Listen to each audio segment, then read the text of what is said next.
Tumefika ile season ile post ya stima sasa iko na posters kama 50. Ukitembea kila kona unaona smile na jina ya candidate kubwa wote wameandika maendeleo watafanya, lakini lazima uzikaribie ndio uzisome. Maji, kazi, barabara na hata sijaongelea t-shirts watu wamevaa za campaign. Alafu simu yako ina vibrate. WhatsApp group ya familia iko busy, forwarded many times. Message inasema huyu candidate ni mpoa. Group nyingine inasema si mpoa, huyu wetu ndiye anatosha. Unaingia mtandao kuscroll kidogo kidogo, videos na mapicha. Kila mtu anasema yeye ndiye ako na ukweli. Lakini ukweli ni gani? Kuna aina tatu za information zinaweza kuchanganya watu. Ya kwanza ni misinformation yenu. Ni uongo mtupu. Mtu anashare akiamini ni ukweli. Ni story kama ati candidate fulani ameiba pesa na wewe una forward bila confirm juu unaona kama ni legit.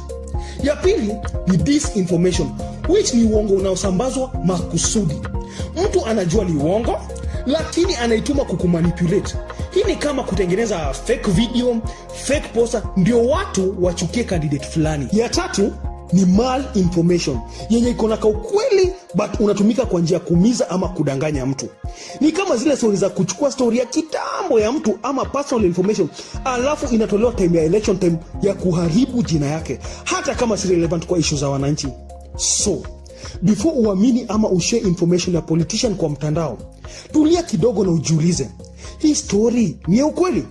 Usikuwe mse wa kuforward as received. Stop, think and then share. Tuangalie issue zetu na facts hii election.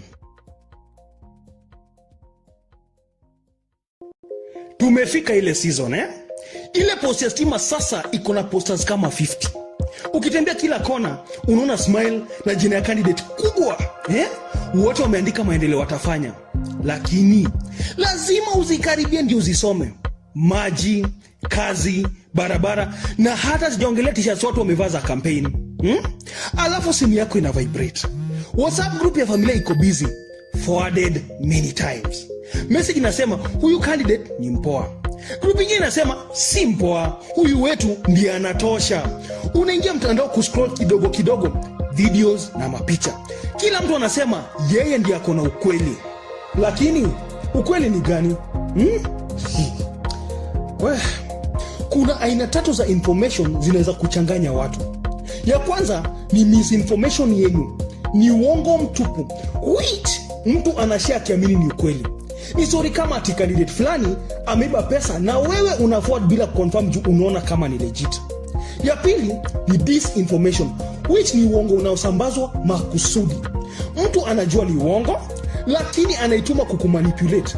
Hii ni kama kutengeneza fake video, fake poster ndio watu wachukie candidate fulani. Ya tatu ni malinformation yenye iko na ukweli but unatumika kwa njia kuumiza ama kudanganya mtu. Ni kama zile story za kuchukua story ya kitambo ya mtu ama personal information alafu inatolewa time ya election time ya kuharibu jina yake hata kama si relevant kwa issue za wananchi. So before uamini ama ushare information ya politician kwa mtandao, tulia kidogo na ujiulize, hii story ni ya ukweli? Usikuwe mse wa kuforward as received. Stop, think and then share. Tuangalie issue zetu na facts hii election.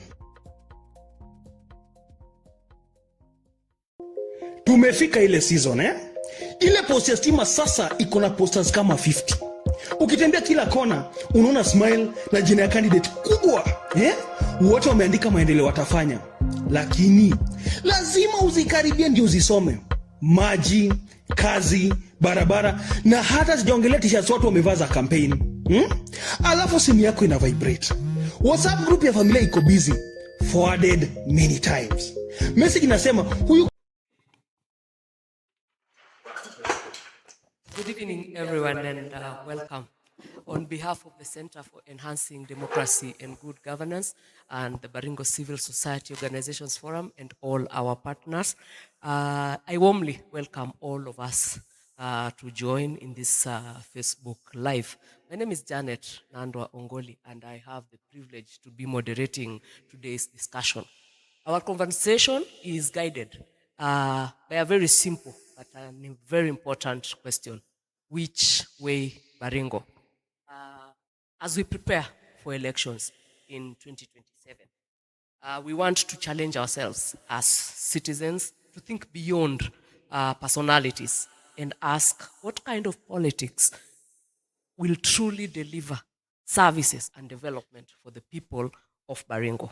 Should our choices be driven by age? Should it be driven by regional balance? Should it be driven by identity?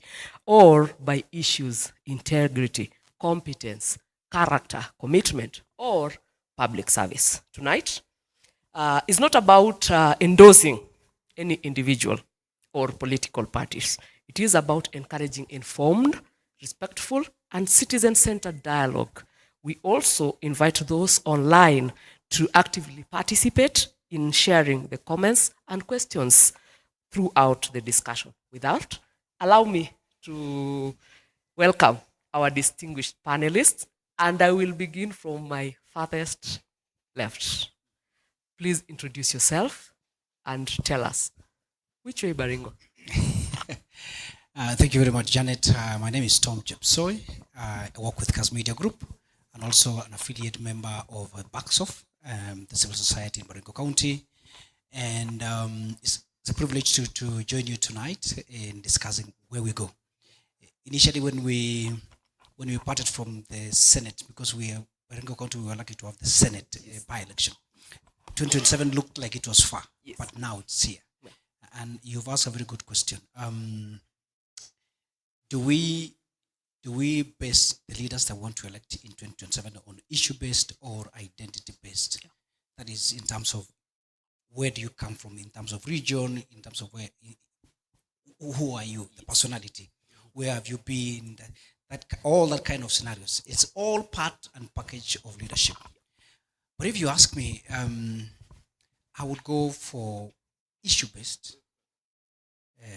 because that's national. It promotes national unity and prosperity. And number two, I will go for issue-based and affirmative for the minority. Oh. As the ideology of the majority have their say and minority have their way is, as much as you are the majority, you can be elected, but at the same time, you stick by the rules, respect the minority can have their say, but at the same time, respect their rights and of course, their identity. Thank you so much. Just to banter, how does it feel to be on that side of the stage today? It's good you asked that question. I now understand sometimes when you call panelists to come to your debate, they don't usually come, yeah, because it's so awkward to be on the other side. It feels so comfortable to be on your side. It's good it's usually good to be the referee, and when the player fouls, you say no, you messed up, and award penalties and the agony of the other team. But it's also good to have the two ways so that I feel the pinch, and I can tell you, it is very warm in this side. It is warm on that side. Welcome to that side, and I hope you know the rules of the game. Thank you so much. Wish me luck. Thank you so much. Next on the only lady in the panelist. Okay, thank you, Janet. My name is Lillian Kiptui. I'm a civic educator and also a budget champion, Kapropita Award. To me, I would say that we have been doing politics based on maybe that regional politics, doing about clanism and all that.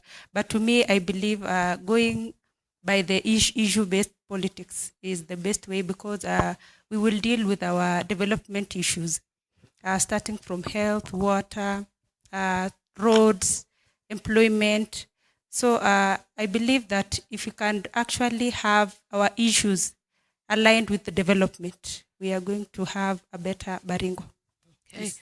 Someone would ask, is minority not an issue, for example?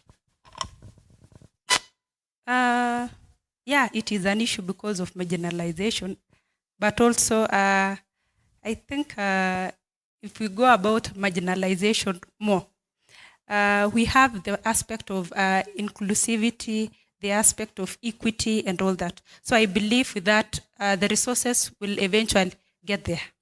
Yes. Thank you so much. Next to me. Thank you for having me. By name, I'm Jackton Kimtai Chiriot. People like calling me Kim. I come from Kabarnet Ward. I'm a resident of Kabarnet, and I'm a community leader, as it were.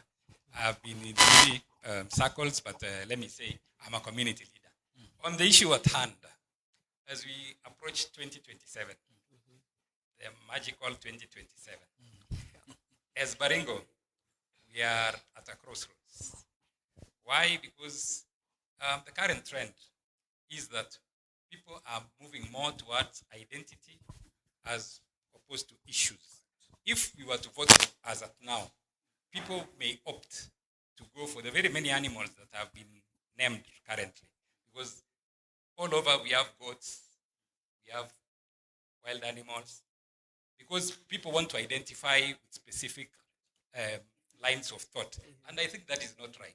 So what I think is that we should approach, because we have a lot of issues that are pertinent in Baringo, and those are the things that should be driving us.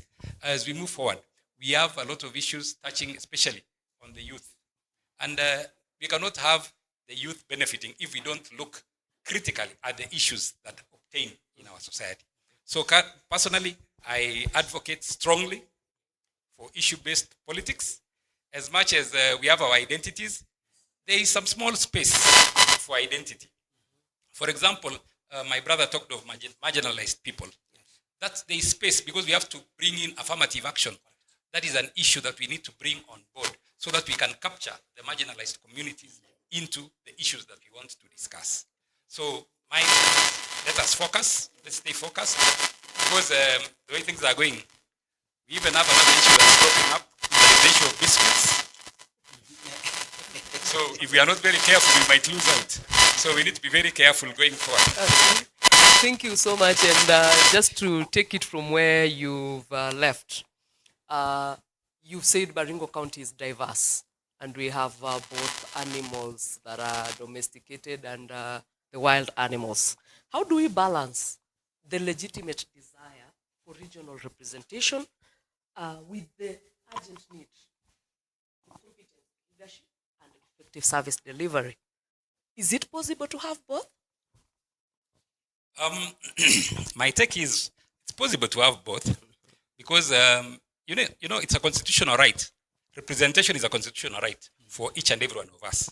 So when we come to region, because for example, if you say you come from Tiati, it goes without saying you would be Pokot. If you come from maybe Baringo South, you're either Ilchamus or Indorois or Ratugen. So those issues will come out. That identity will have to come out at some point in time.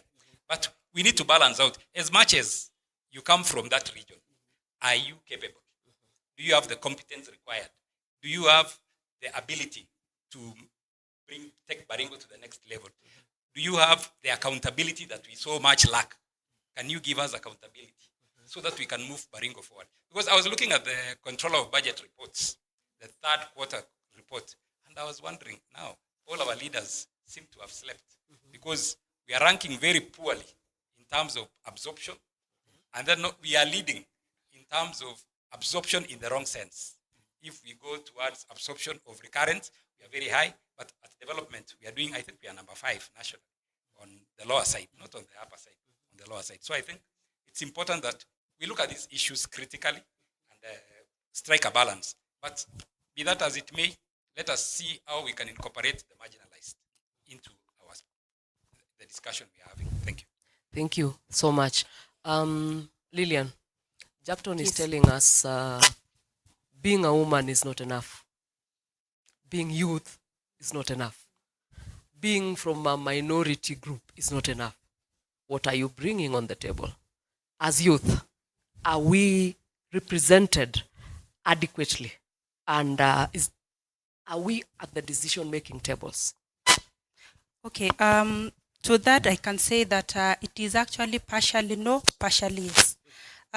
We can have youths at some leadership positions, but at times we feel that those positions are not enough. Considering that you will find that they will say, you are now a youth. Are you married for you to qualify to sit in this seat? How do you manage your family for you to come and manage us as a community? So I can say that is where and also that goes for women. I can say that are you really with you? Are you living with your family, like starting from your husband and all that? So to me, I can say that that is something that has really affected us, and I think it is actually a normalization of how we take things, and I can call it a retrogressive culture. Yeah. I think a leader is someone who is competent, someone who has integrity, someone who can deliver. We can see from whatever this person has actually performed in the past. It is about also the way they provide services, the way they can relate with people, not about the age, not about you being a woman or being anything else. And I can also say that youth are not that much represented when it comes to maybe representation or involvement in budget processes, or I can say public participation for us when it comes to maybe policy makings and all that. So it is actually not, we cannot say that youth are being left out, but also it is actually their role, or I can say it is something they should come out themselves to participate in these platforms for their voices to be heard, for them to raise their issues and all that. So it is actually no, and it is also yes. Yeah. Just a follow-up question. Are the youth interested? Are the youth aggressive enough? Do the youth want these positions? I can say yes, and also I can say no. Considering also the fact that I'll put that in quotes that it is very expensive for one to campaign. And for a youth to have that capital, or I can say finance, because you see it is like business, it is quite difficult. So for them, you will need a real good backup for you to actually campaign, for you to actually go and you qualify for that maybe seat. So I can say it is also about the way the society has actually normalized the way we do our politics in a manner that you have to have something for you to drive these people to see you. So this is something that has made youth to, it has actually discouraged, I can say that. And I can say there are those who can stand and say, now I am a youth, I have nothing, but this is what I bring. This is what I have. I'm a good leader, and I can represent well through whatever I've done. They can give examples of the way they have been engaging in their communities and all that. And eventually they get there. Thank you. Thank you so much. Chepsoi, beyond manifesto, what are some of these qualities that you want to see in a leader that would deliver on a complete development project and service delivery? Jared, before I come to your question, there's something Kim actually suggested earlier, and it's a reality here. In 2027, Baringo County, in from where I sit politically, the issue of identity and the regional blocks where you come from, the conversation now is about Aroro wamechukua ikiti mara tatu, yeah, tubadilishe raundi hii, yeah. Ugali imekaa, tumesikia harufu kutoka upande ile mwingine kwa muda mrefu since 2010, almost 15 years. So I think this time round na mumeona, you know, the conversation, you know, Kenyans are very intelligent people, and they they follow up on events, particularly those who are interested. Kenyans are mostly politically educated, more educated politically, but sometimes they can make some very interesting decisions, however much they understand politics. So the issue of tutoe kiti pande yende pande ile ingine, you can't avoid that conversation, and as where we sit and what Kim is saying, there are some things you practically you might really not try to manage to make it all. It's because of the perception that has happened before, that, you know, kiti inaweza enda Rift Valley na iende kwa mlima, and we can play around and kiti see, you know, there are some rivers in politics that the seat was not supposed to cross, but those are political myths. but it is informed by the political history of some countries or setups. Let's say, for example, the Nigerian politics of the northern part of Fulani and the southern and southwest and southeast of Nigeria. Actually, it's not based on constitution. Kim will tell you, it's not based on constitution. It is political convention, power rotation or zoning kind of way, because they want to mitigate an incident that had happened before.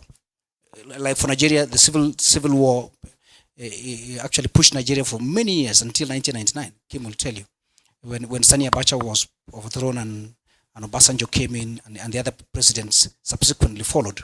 It's because of that mental. It's not written in Nigeria. If you are to be elected as president, you have to have the majority of the people electing you, and of course, because they have states, some state, I don't know how many they are in Nigeria, around 25%, almost like similar to Kenyan perspective. You must have at least 25% of some states.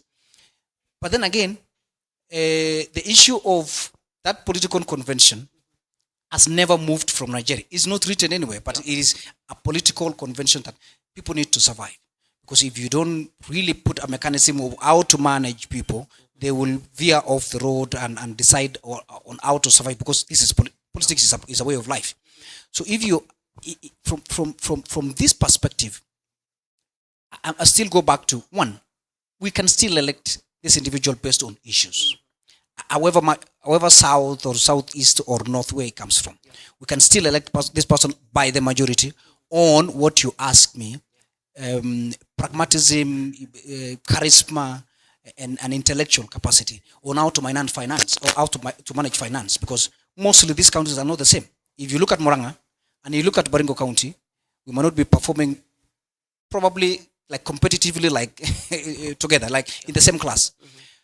So that means these personalities that we want to elect in Baringo County should be person above board. However, where you come from, you must meet the minimum qualification. Chapter 6 and the other chapters, 43 of protecting children and human, and 42 I think is protecting about and respecting the law. Yeah. So if you ask me, for Baringo County, apart from those legitimate issues, you must also be considerate of what Kim said. There are communities here, the Nubian communities, and they are with us. The El Chamus community, and they are with us. The other minority groups who are here, and they're part of Baringo County. Where do you put them? It's through affirmative action. If Kim is elected as governor, I like the way, I know Kim is conversant with this. Kim is conversant with county councils. During the county councils, because I covered it before it went off, during the county councils, if I'm elected the chairman of the county council, the minority party, because these parties were there, because democracy had came here in the 1992, so they were there were other parties. DP could emerge from nowhere, just like a mushroom from the middle of nowhere. So what will happen is, if the county council chair is from the majority party, he picks his deputy from the minority party. And interestingly, if they pick the chairman to be from the majority party, they pick from the minority party as a finance chair. Yes. If it is Nakuru, because I was in Nakuru, because I joined Nakuru in 2007, Nakuru County Council, the chairman was from Kikuyu community. And Kalenjin community had 4 councillors out of around 50. You know what they did as a county council? They pick a Kalenjin as a chairman finance. So without, this guy might take over from power. So I think it is still possible to still manage democracy and still promote checks and balances within ourselves and within how we manage ourselves. Thank you so much, Chepsoy, and thank you for the history. You're making us guess how old you are. No, not at all. I'm just reading these things. I'm not that old. Anyway, thank you so much. Jackton, yes. What are the major obstacles preventing the shift from identity-based politics and issue-based politics in Baringo County? In Baringo, the move from issue-based politics from identity-based politics to issue-based politics. Basically, the key ingredient to the greatest obstacle is party affiliation. I'll put it in black and white, that is party affiliation. Because if once we sort our nominations, for example, in this case now we are talking of UDA, once we sort the party nominations, even if you have the best papers on earth, when you come along, people are just like, okay, you are very good, but sisi tunataka kuchunga serikali yetu. So that is where we fail, and that loyalty is bad. There is also another loyalty, you know, now that is party loyalty. There is also regional loyalty. You know, we are loyal to our people. Like, I like what Chepso is saying, putting across the Aror factor. You know, when we started this third county government, after the Aror got the position, around 2023, there was one of the prominent sons of the Aror nation told us, now Aror, we don't want this thing anymore. We are giving it to the rest of Baringo.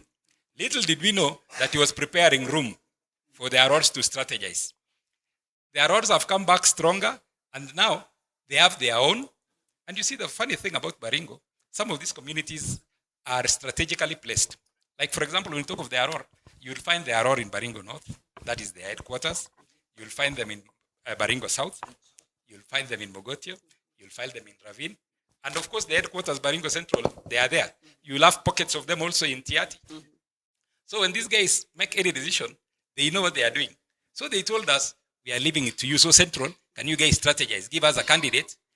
What they wanted to know is, they wanted to know the weaknesses of the candidate from Central, so that they start poking holes very early. So that by the time it reaches 2027, they'll have sorted us out. These guys are very good at management. So that is another critical thing that really messes up things. The other thing is political divisions.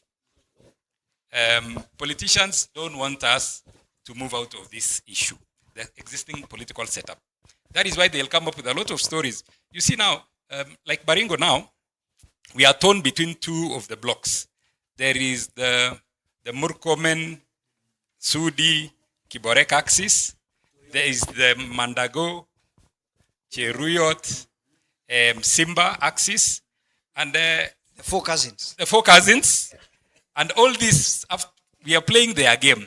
Along the way, everybody tells you, we report to Mkubwa. Everybody tells you, if you use my line, we'll reach to the head of state. So we don't know, now we are torn. So we are no longer even interested in knowing if we'll get water in Baringo North or in Central. We are no longer interested. We are only interested in who will reach there. Yes. Who is the guy who can make us reach home? You saw it when we were doing the Senate elections, the by-election. It came out very clearly. It reached the point where it was like, who is the guy who will take us to State House? It was like, these other guys don't have the gate. Yeah, the keys to the gate, they don't have it. Yes, they'll not cross. The River Jordan is locked. Atari maneno. So that is where we are, and that is something that the politicians have perfected in Baringo. They really don't want us to focus on issues. And that is why, you see, immediately our senator was elected, we started seeing biscuits floating around Cabernet. We never used to have them. On day one.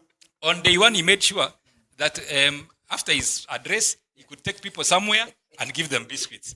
That was unheard of. And then now it's become a trend. Anytime he comes home, that is what happens. So, do you think we'll discuss issues anymore? We'll be waiting for the biscuits. Thank you, Kim. And I hope that biscuit are soda, or is it biscuit only? I don't know. I want to remind us that today's session is not to endorse anyone or endorse any political party. So, Kim's opinion are his. My own. And we will take account for them. Thank you, Kim. And nobody is putting you on the spot. No, we are only sharing. Exactly. I hope we are sharing. We are sharing, absolutely. Faith. These are safe space. Lillian, yes. The generational change that has been witnessed in the near past. Just a number. Is it just a number game aimed at getting younger people into office? Or is it about fundamental shift of politics, just of how politics is done and has been done in the past? Okay. To me, I see that generational change is more about transparency. It is more about service delivery. It is more about accountability. It is more about how issues are being addressed by these leaders. Considering that you have seen so many protests, and these protests are about transparency. It's about accountability.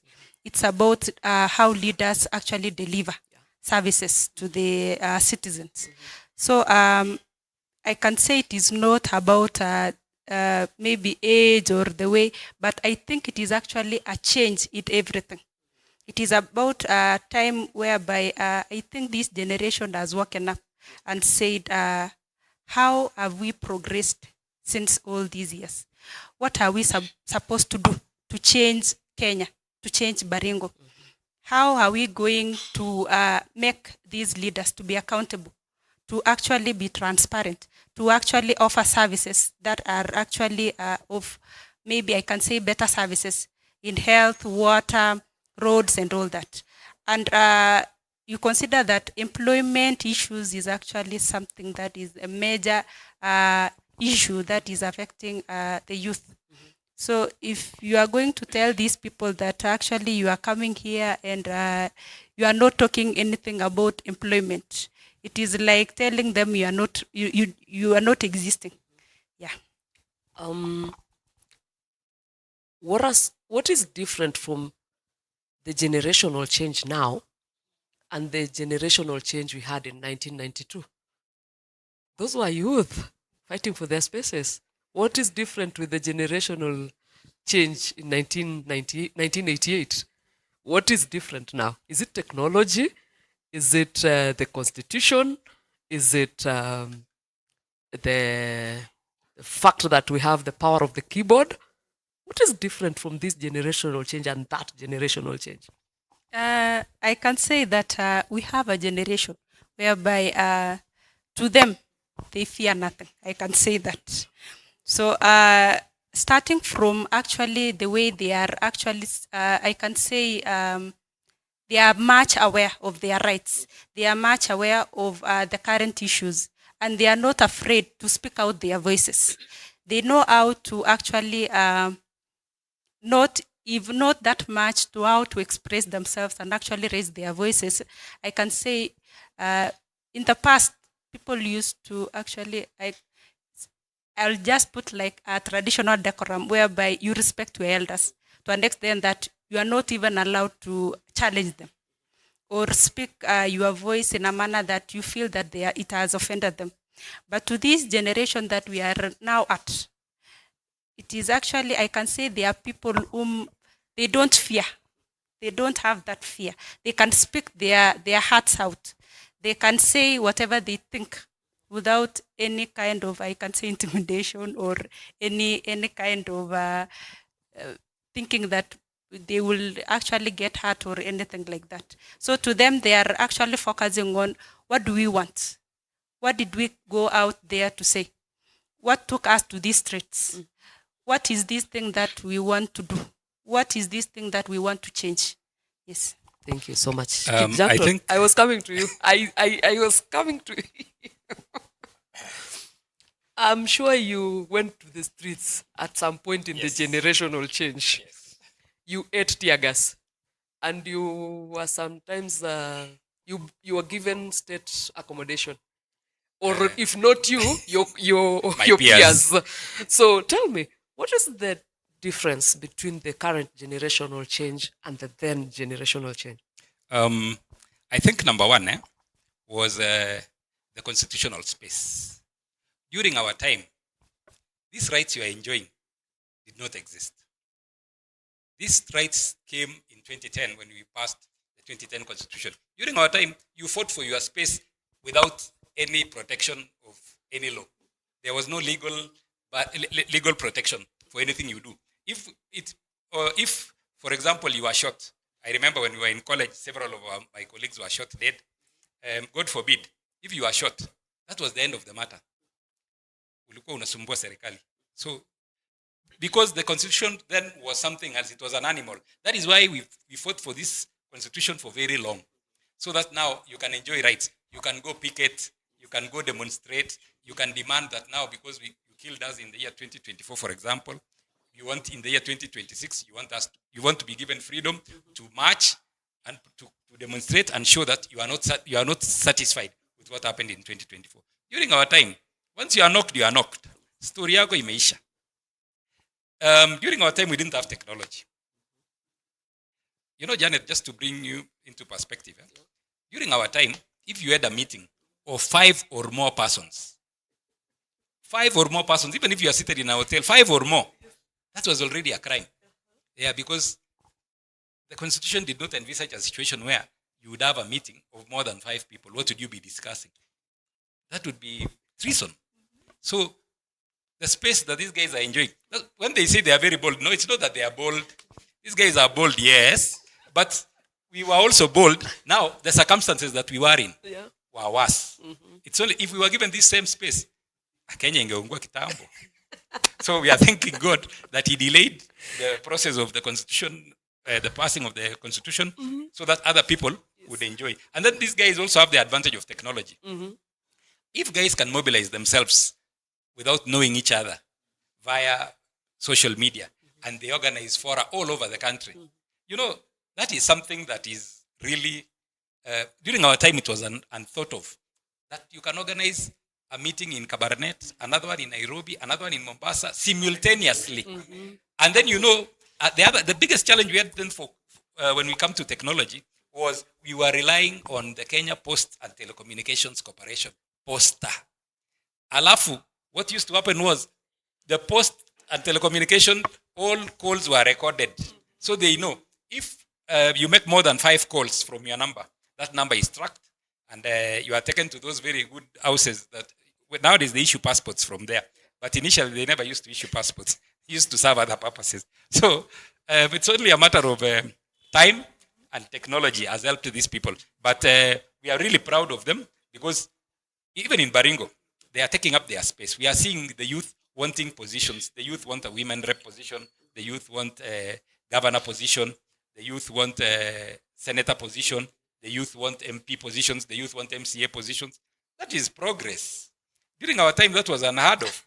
Atunaenda kushindana na Meya Chelagat. Haya. Uheshimu wazee.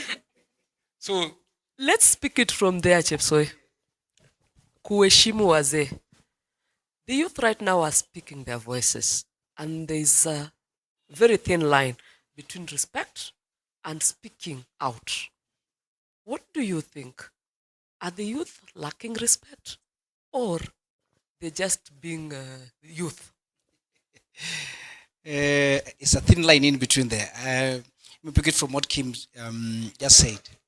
It's not that I agree with what Kim is saying. The free space that we have now and then is totally unbelievably trying to put it all together.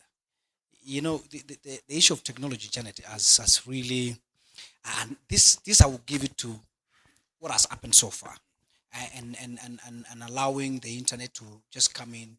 Before then, maybe you might not know that there was only one radio station called KBC, Radio Taifa, Baba na Mama. yes, That you just, and it was not allowed by government to. There were no proliferation of airwaves. It just came in the year 2000, I think, somewhere there, and it limited a lot of things. But the agitation by the youth is naturally, if you ask me, it's because of under a lot of pressure. A lot of things are not moving the way it should be moving. The number of students that we're releasing every year from high school to colleges to university, it is overbearing. That pressure is palpable. You can feel the pressure from down there. So if you're standing in between food and life, I can tell you that barricade can be easily broken, because if Janet is standing between what I perceive, what I think it is greener on the other side, trust me. Even in the Bible, it's written there were kuna wale wakoma, and they knew there's food on the other side, and that rumble The other guys thought it is a serious military coming into board. It is because of that agitation of imagining that there is better life on the other side. And that better life is, I have seen it. If you see this generational way of changing leadership, I think people also get fatigued with the traditions. You know, when I was young, some members of parliament, I don't want to mention names, they were members of parliament. And there's people understand and they see, hey bro, I think you're getting tired. You're no longer fresh. And when you become repetitive and repeating what people, you know, when you start telling people that, you know, you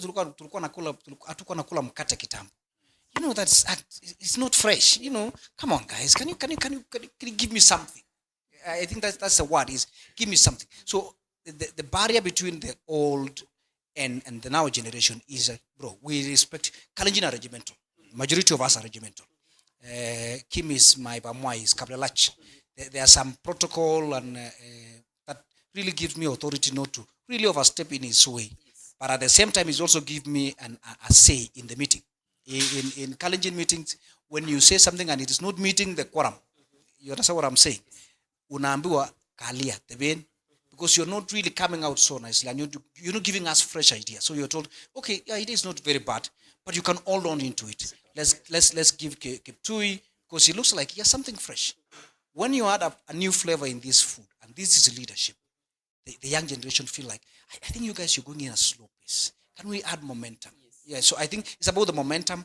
It's about the youth have actually seen, and even the agitation of the budget bill in 2024 was like, nafikiri mumenyanyaza wazazi wetu sana. And you know, because this young generation will realize our parents are regimental. They follow order and instruction. And these youth are saying, hey boss, I think you've abused these people because of their gentleness, their kindness. So I think that urge is coming out. And I will encourage some young leaders. President Barack Obama became the first black president and he was young, 40 years, I think. So it's still possible. Even Christ was one of the first prophets at 30 years. So it is possible. These issues of leadership is not new. Mm-hmm. It's not new. It began long time ago. Even David killed a big man called Goliath. And it was a little boy from the heart. Yeah. Are you foreseeing a Kenya where we would have a house, for example, parliament, yeah, with 2/3 youth? It's possible. It is possible. It's possible. Lillian, it's like gender. Are you foreseeing a Baringo County Assembly with 50% youth? Yeah, very possible. Are you foreseeing a Senate with 50% youth? It's highly possible. Mm-hmm. If the youth strategize. Okay. It's just a matter of strategy. Okay. Because the key impediment to all this, you have the numbers, but when you don't go seeking for the voters registration, you don't register as voters, you'll be shouting in the streets. And then the Wazis will be voting. And then you'll see who will win. So it's very important that the youth strategize so that their numbers can count. Okay. Yeah. Thank you so much. And on that note, allow me to call us to a break. We are going to go for 10 minutes or 15 minutes break. Then we come back and continue with the conversation of which way Baringo. Thank you so much.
Uzikaribie ndio uzisome.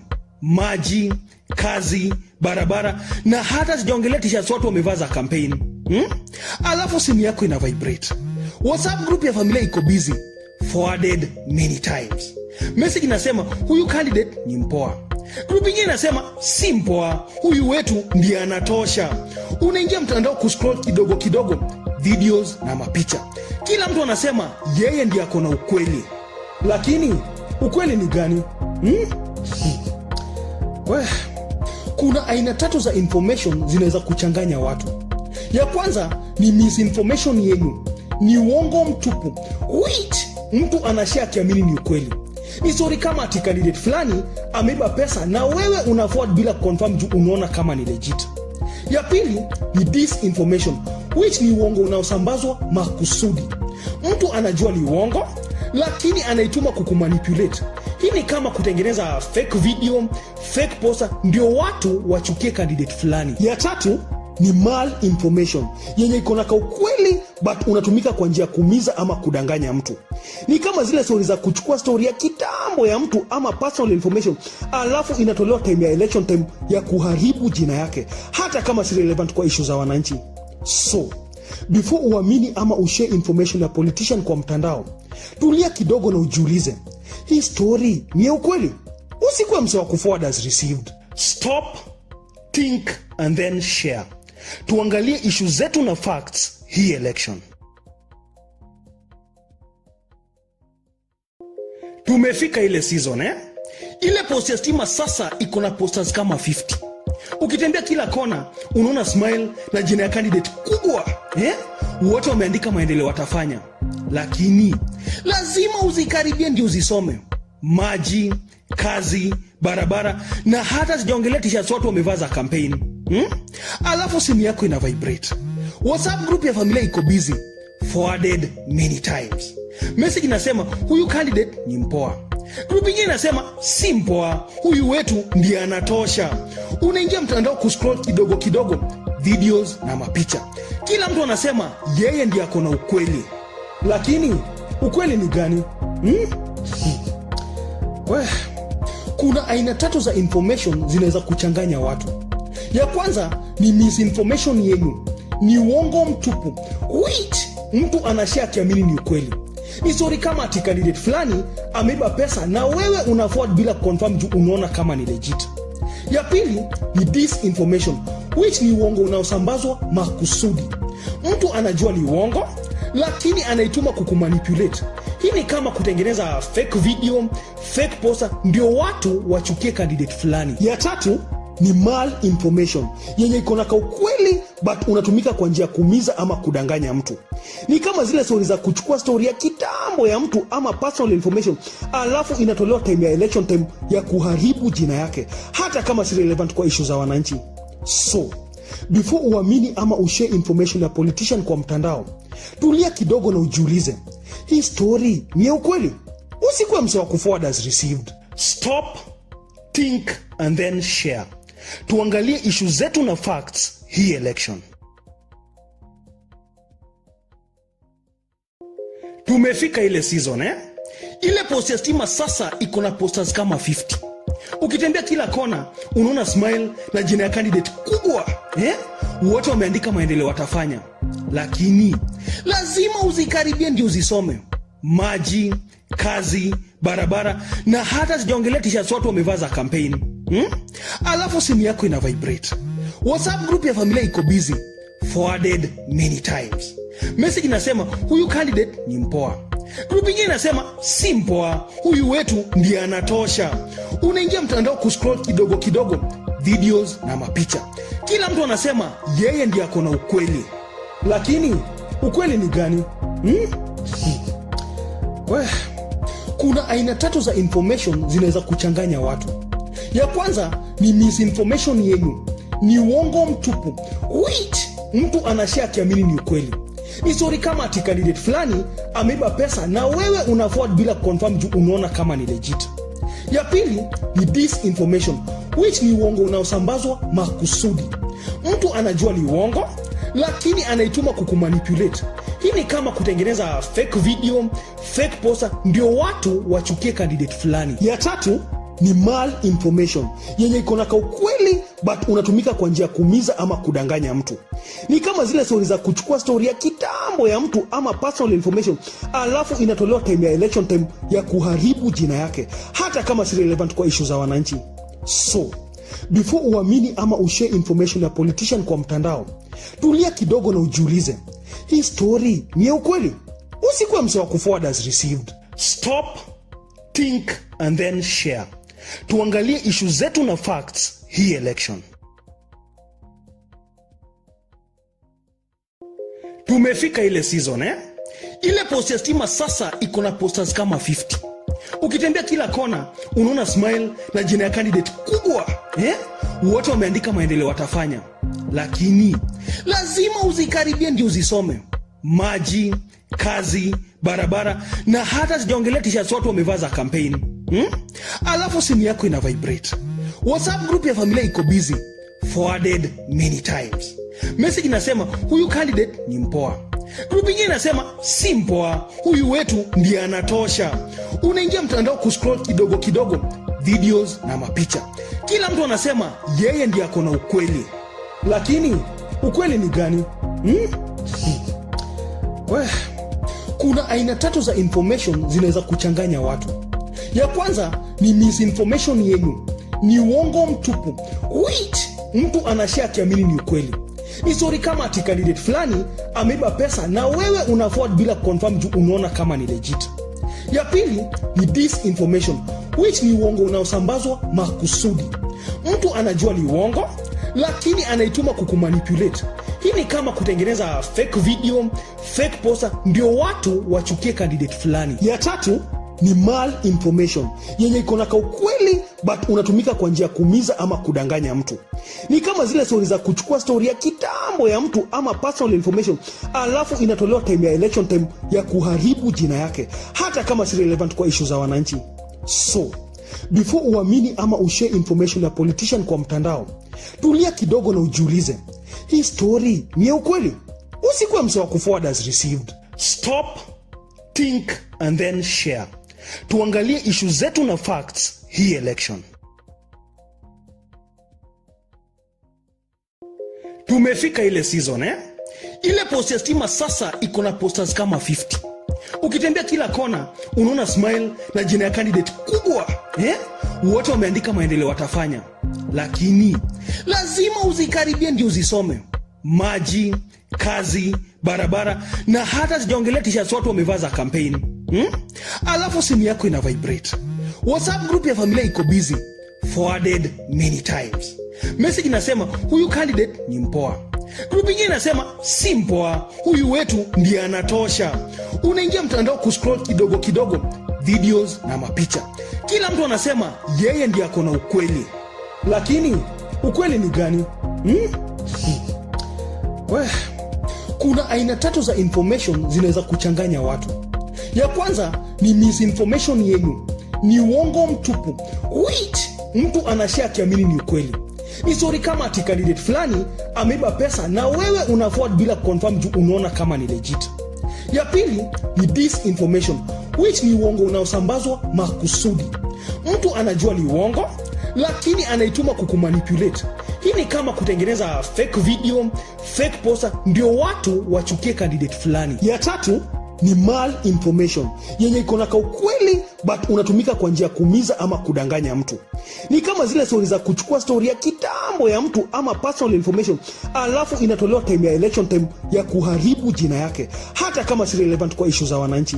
So, before uamini ama ushare information ya politician kwa mtandao, tulia kidogo na ujiulize, hii story ni ya ukweli? Usikuwe mse wa kuforward as received. Stop, think and then share. Tuangalie issue zetu na facts hii election. Tumefika ile season Ile post ya stima sasa iko na posters kama 50. Ukitembea kila kona unaona smile na jina ya candidate kubwa wote wameandika maendeleo watafanya, lakini lazima uzikaribie ndio uzisome. Maji, kazi, barabara na hata sijaongelea t-shirts watu wamevaa za campaign. Alafu simu yako ina vibrate. WhatsApp group ya familia iko busy, forwarded many times. Message inasema huyu candidate ni mpoa. Group nyingine inasema si mpoa, huyu wetu ndiye anatosha. Unaingia mtandao kuscroll kidogo kidogo videos na mapicha. Kila mtu anasema yeye ndiye ako na ukweli. Lakini ukweli ni gani? Kuna aina tatu za information zinaweza kuchanganya watu. Ya kwanza ni misinformation yenu. Ni uongo mtupu. Wait, mtu anashare akiamini ni ukweli. Ni story kama ati candidate fulani ameiba pesa na wewe una forward bila confirm juu unaona kama ni legit. Ya pili ni disinformation, which ni uongo unaosambazwa makusudi. Mtu anajua ni uongo lakini anaituma kukumanipulate. Hii ni kama kutengeneza fake video, fake poster ndio watu wachukie candidate fulani. Ya tatu ni malinformation yenye iko na ukweli but unatumika kwa njia ya kuumiza ama kudanganya mtu. Ni kama zile story za kuchukua story ya kitambo ya mtu ama personal information alafu inatolewa time ya election time ya kuharibu jina yake hata kama si relevant kwa issue za wananchi. So before uamini ama ushare information ya politician kwa mtandao, tulia kidogo na ujiulize, hii story ni ya ukweli? Usikuwe msewa kuforward as received. Stop, think and then share. Tuangalie issue zetu na facts hii election. Tumefika ile season Ile post ya stima sasa iko na posters kama 50. Ukitembea kila kona unaona smile na jina ya candidate kubwa wote wameandika maendeleo watafanya. Lakini lazima uzikaribie ndio uzisome. Maji, kazi, barabara na hata sijaongelea t-shirts watu wamevaa za campaign. Alafu simu yako ina vibrate. WhatsApp group ya familia iko busy. Forwarded many times. Message inasema huyu candidate ni mpoa. Group nyingine inasema si mpoa, huyu wetu ndiye anatosha. Unaingia mtandao kuscroll kidogo kidogo videos na mapicha. Kila mtu anasema yeye ndiye ako na ukweli. Lakini ukweli ni gani? Kuna aina tatu za information zinaweza kuchanganya watu. Ya kwanza ni misinformation yenu. Ni uongo mtupu. Wait, mtu anashare akiamini ni ukweli. Ni story kama ati candidate fulani ameiba pesa na wewe una forward bila confirm juu unaona kama ni legit. Ya pili ni disinformation, which ni uongo unaosambazwa makusudi. Mtu anajua ni uongo lakini anaituma kukumanipulate. Hii ni kama kutengeneza fake video, fake poster ndio watu wachukie candidate fulani. Ya tatu ni malinformation yenye iko na ukweli but unatumika kwa njia ya kuumiza ama kudanganya mtu. Ni kama zile story za kuchukua story ya kitambo ya mtu ama personal information alafu inatolewa time ya election time ya kuharibu jina yake hata kama si relevant kwa issue za wananchi. So before uamini ama ushare information ya politician kwa mtandao, tulia kidogo na ujiulize, hii story ni ya ukweli? Usikuwe msewa kuforward as received. Stop, think and then share. Tuangalie issue zetu na facts hii election. Tumefika ile season Ile post ya stima sasa iko na posters kama 50. Ukitembea kila kona unaona smile na jina ya candidate kubwa wote wameandika maendeleo watafanya. Lakini lazima uzikaribie ndio uzisome. Maji, kazi, barabara na hata sijaongelea t-shirts watu wamevaa za campaign. Alafu simu yako ina vibrate. WhatsApp group ya familia iko busy. Forwarded many times. Message inasema huyu candidate ni mpoa. Group nyingine inasema si mpoa, huyu wetu ndiye anatosha. Unaingia mtandao kuscroll kidogo kidogo videos na mapicha. Kila mtu anasema yeye ndiye ako na ukweli. Lakini ukweli ni gani? Kuna aina tatu za information zinaweza kuchanganya watu. Ya kwanza ni misinformation yenu. Ni uongo mtupu. Wait, mtu anashare akiamini ni ukweli. Ni story kama ati candidate fulani ameiba pesa na wewe una forward bila confirm juu unaona kama ni legit.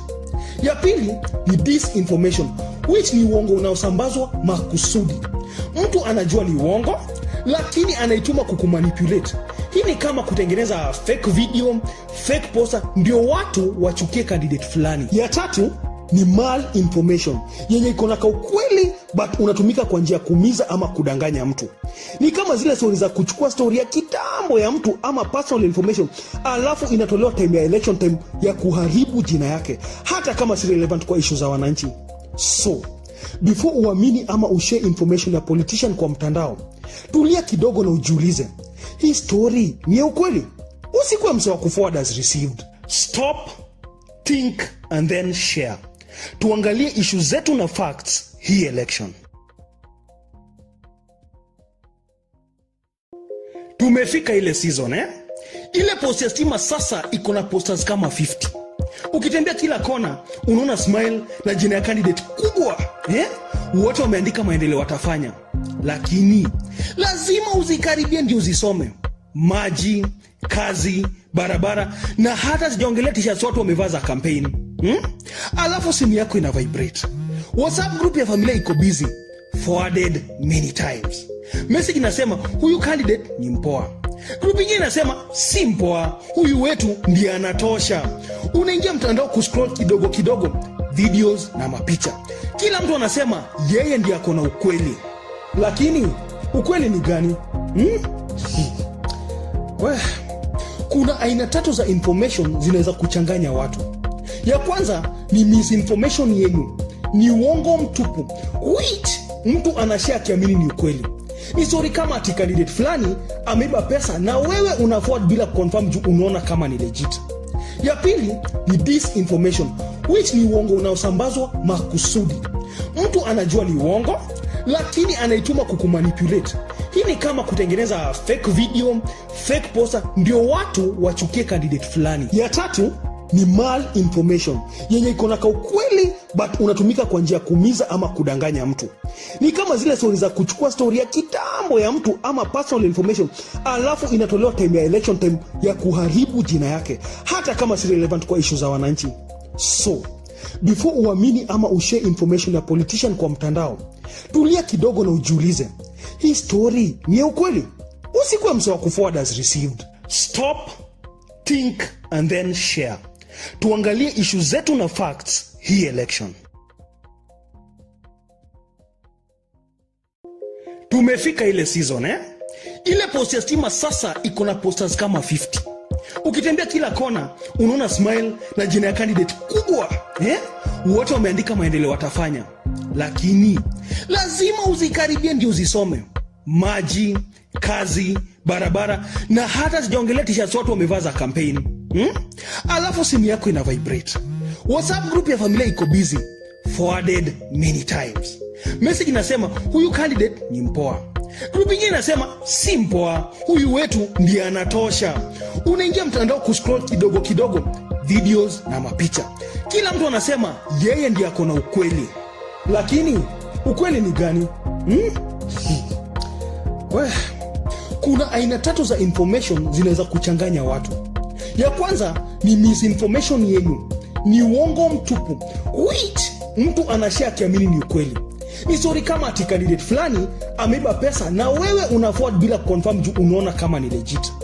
Ya pili ni disinformation, which ni uongo unaosambazwa makusudi. Mtu anajua ni uongo lakini anaituma kukumanipulate.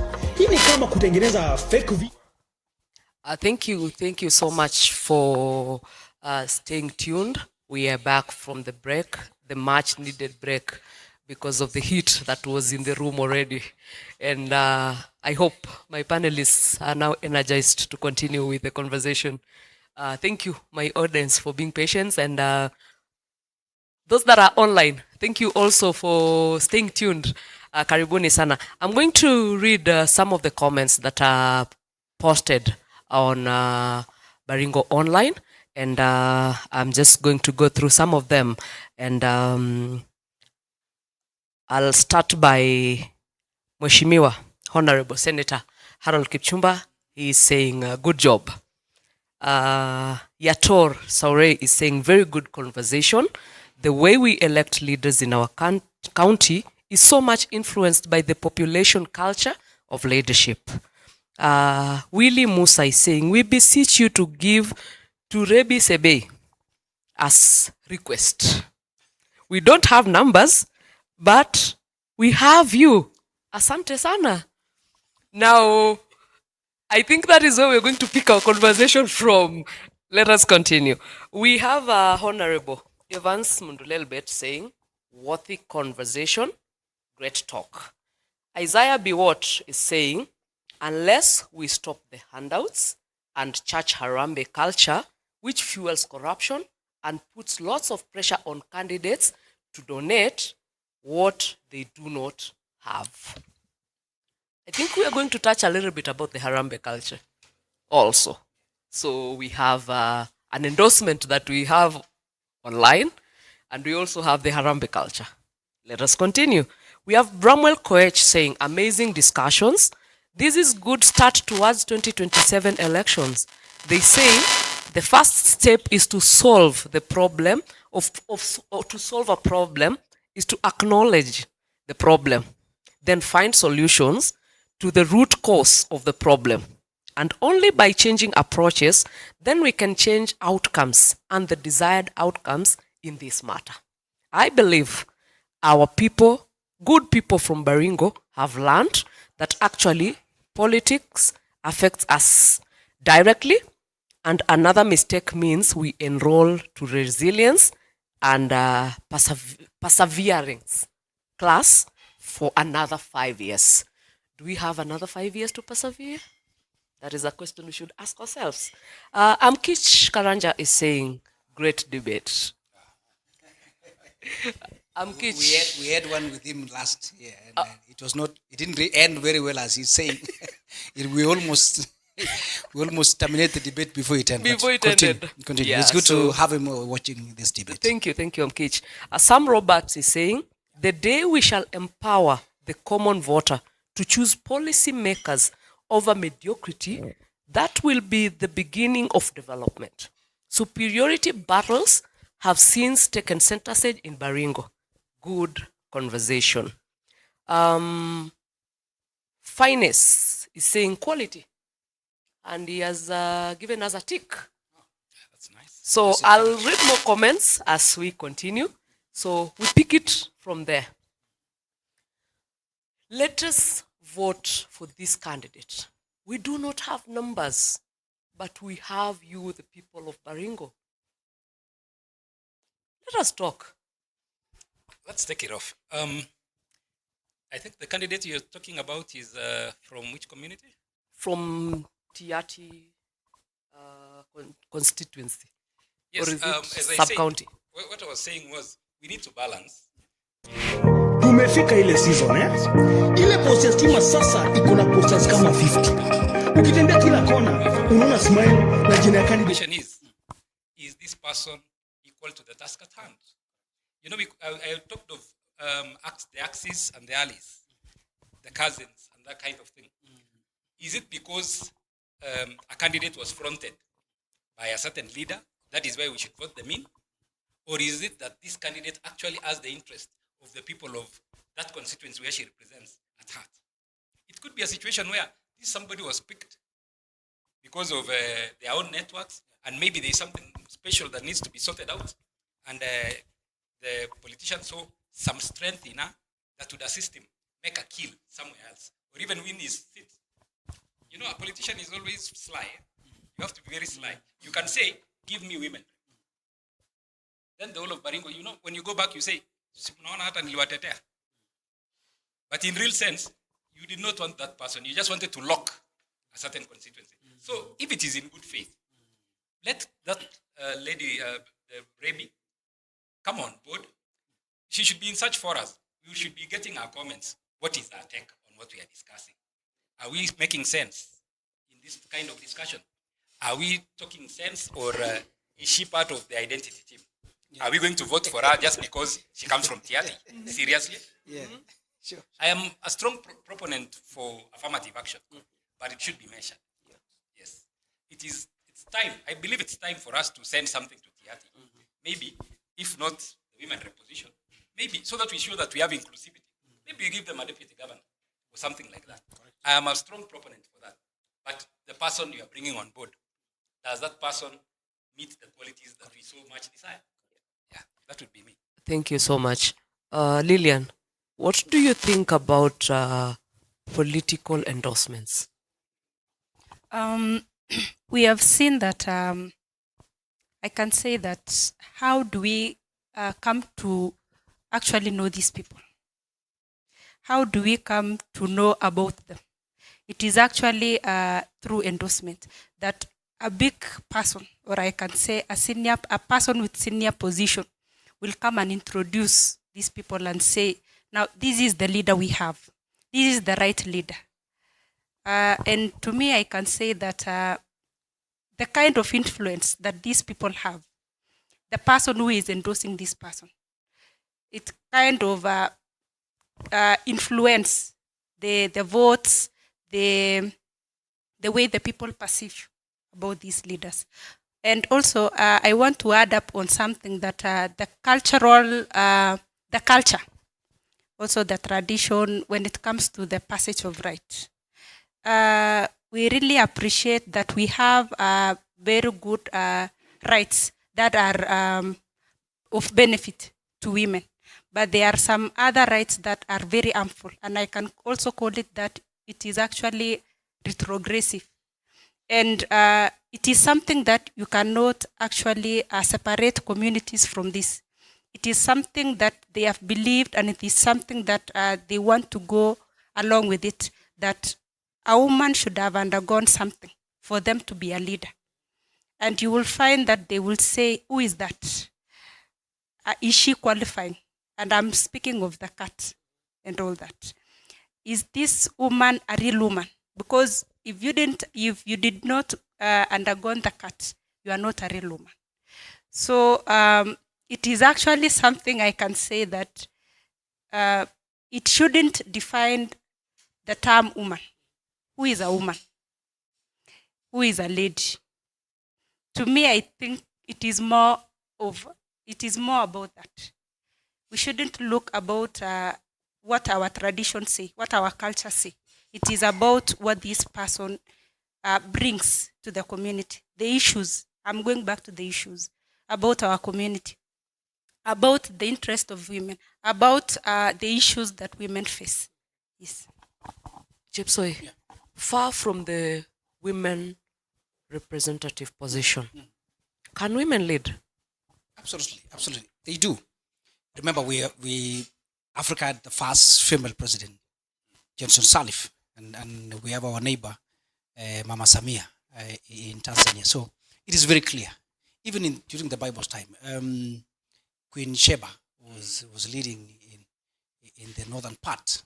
You know the lady who overthrew the Italian regimes.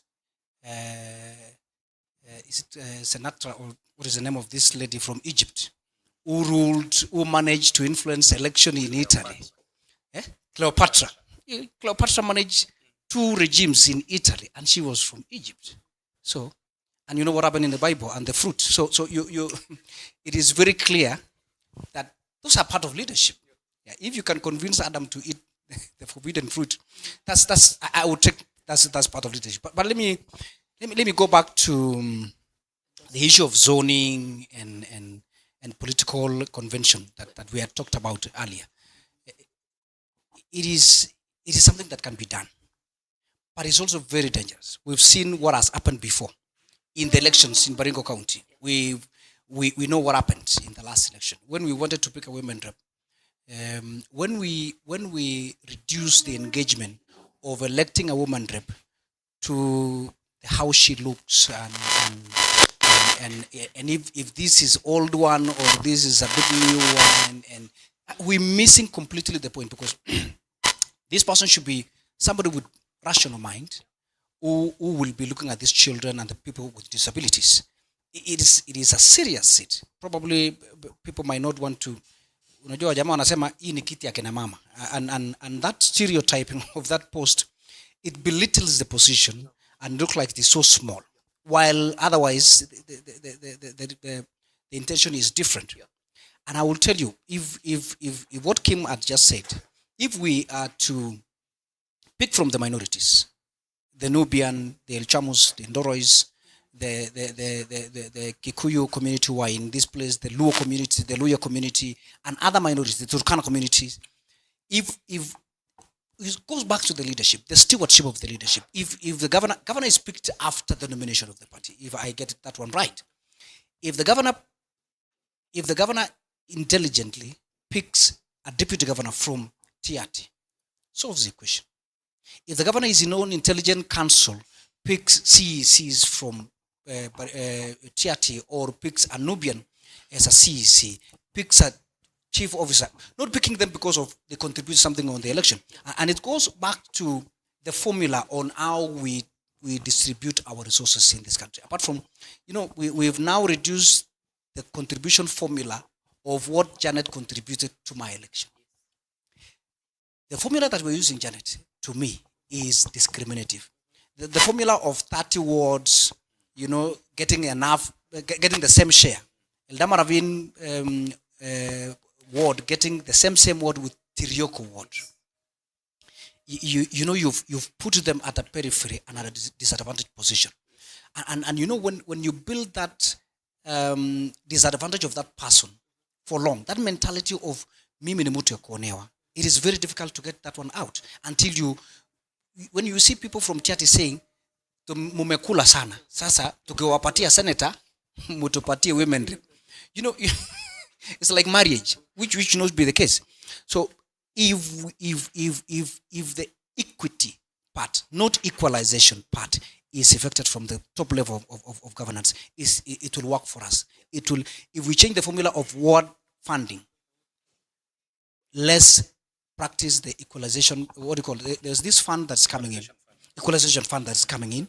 It is supposed to mitigate these formulas, so that if for example a community from a Nubian community, because you can't nominate everybody from the Nubian community. If one person is nominated from the Nubian community, it's a significant to show symbolic that the minority have been represented. But doesn't say that we are feeding this small community with that one plate. Yeah. It is stereotyping and missing the whole point. So the point is, if we are to elect a governor today, because if you ask me, we've always missed the point, and the people are the one contributing to these things. When we go back and say ni kama Janet, ni kama alikuwa mzuri, and then we bring him back, and then we go back, then I don't think it's about the people. It's about the elective members of the county assembly, or the governor, or the senator, or women rep. It's about us as a people picking the wrong fruit from the bouquet. Yeah. Thank you so much. And I like the fact that you brought the issue of equality, equity, and the share of the cake. Election is just one day. For 2027, it would be 10th of August. And governance is every day. 10th. It would be 10th next year. Yeah. And it has to be Tuesday. And governance is every day. Correct. What do you think are some of the mechanisms that citizens can employ to keep these elected leaders accountable throughout the 5 years that they are in office? It's all about social audit. What Baksov is doing now, it's social audit. I don't want to say some part are failing to do the social audit. It's about the social audit. Do our people prioritize what belongs to them? And of course, the way we manage our financing in counties, it has many levels. From public participation, it goes to the level of managing the funds. Do we have these funds? And then those funds come in. So it's all about following up and educating our people. Because I can tell you, if we don't really do these debates, and I would suggest, since the Paksov and the team have decided this, we should take these debates to get care, to chini ya miti. Tuende mpaka Kipcherere, ile miti inaitwa nini? Simo tuwe mani. Let's go to that Simo tree, have this conversation with Kim and Kiptui and myself and you, with Kim being an MCA, the three of us being members of county assembly. You want to be an MCA. Do you know the responsibilities? Do you know the primary oversight responsibility of an MCA and the secondary responsibilities of the Senate? Do you understand your roles? Ama utaanza kutuambia nitalete barabara, nitalete maji, You know, sometimes it's a tired thing of saying, nitawalete, unalete kutoka wapi? You know, sometimes when somebody says, nimewaletea, did you sell your land? You know, it doesn't make any sense. Yeah. So I think we need to take this conversation to our people. Otherwise, tutakula ile biscuit yenye Kim alisema. Asante sana. And Kim, you'll take it from where Chepsoi has left. And to addition to that, there's this issue of affirmative action. You've spoken about nominations. While doing nominations, is the issue of character brought into check? Is the issue of competence brought into check? Is the issue of capacity brought into check? Because we are doing nominations, we'll nominate you because you are from the minority community. But do you have the character, competence, and capacity to be in that position? Or is it a reward? Let's talk about that. Truth be said, let me start with that. Truth be said, the current clique of nominees, in fact, for the last 3 terms, they've been rewards. Let's be very blunt about that. If you ask me, I would be able to tell you, I know a bit about some of these people, and I sometimes I wonder, what does the party look at? Because you sit down and then you wonder, the party has sent Fulani to be a nominated member representing a certain group. Then, this person sits in the assembly for 5 years, representing a certain category of persons. And there is nothing that person has done for those people for the 5 years. You know, at worst, what they should have done is just convene one meeting, one county hall meeting for that clique of persons that they represent. So that at least we say, walishika mkutano with the persons they represent. So these guys don't do anything for them. They don't move any business for them. Even when they are, for example, when we are doing budgeting, let me give you a perfect example. You know, the people who should be knocking the tables when the budget is being passed are the nominated members. Why? Because they represent a specific group. Because the elected leaders will have sorted themselves through the ward fund. But who sorts the youth?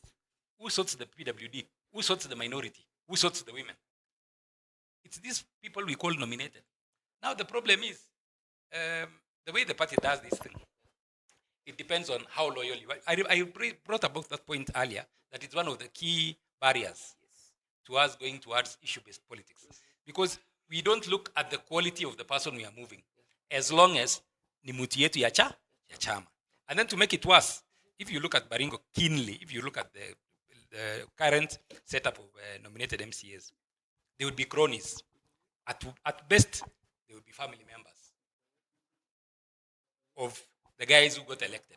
If I'm elected to be an MP, if I'm elected to be a governor, if I'm elected to be a senator, or I'm one of the important MCAs or the speaker, I front my list of persons I believe should be in the assembly.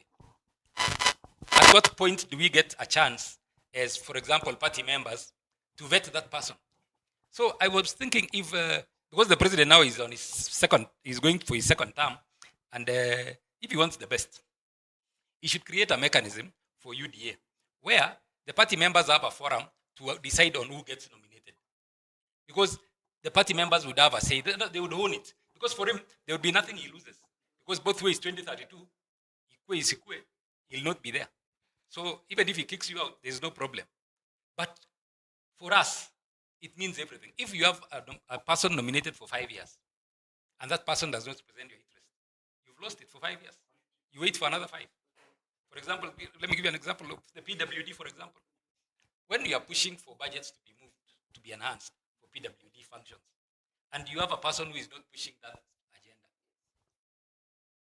you know, PWDs will just be there. Permanently, it will be an item on the budget that there is PWD empowerment, but there is nobody who is pushing through to ensure that even if it's passed in the budget, has it been rolled off? Is that project being implemented to assist the PWDs, or is it just there on paper? So that's a critical thing that we need to do. We need to create a mechanism. In fact, we need to push parties to create a mechanism where the nominations can be subjected to some kind of vetting. Because as it were, as long as ulipe ile ya chama 1200 na ujuane na mtu, you are sorted. Lillian, The issue of Harambes, the issue of handouts, has come out strongly from the conversation. Do you think Harambes and handouts is to hold the electorates, twist the electorates, or is it us, the electorates, that are holding politicians to a bait? If you don't do it, we will not elect you. Or is it that I gave you, you should elect me? Speaking of that, I can say that it is actually something that it is a norm that whatever you have given us, that is how we can measure you. If you are there everywhere for the Harambes, you have given us this, you have given us that, you are the right person. So to me, that is what measures the kind of the leader that we are actually looking up to. And it is so bad that even as now, as we speak, we know the kind of people who actually contribute more, who actually attend all these Harambes. And we are actually like, this is the right person. This is the person we are going to run with, because this is the person who is always present. But coming to think that as the leaders, as these leaders, as these aspirants, how if I secure this seat, how am I going to actually recover whatever I've given to you? Am I really going to focus on the services, or I'm going to focus on whatever I had given you? So that is actually something which is very clear, and that is the kind of politics people is actually discussing, like especially I can say the elderly. Yes. We have really seen the presence of this person. He's very helpful, or she's very helpful. Do you think this is the person that we can actually vote for? Yeah. Thank you. Chepsoi, the power of the pocket. How does it speak to the elections and moving into 2027?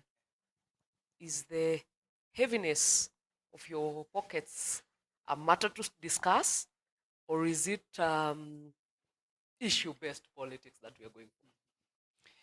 Yeah, let me tell you, 2027, in my own estimation, will be the most expensive election ever, probably.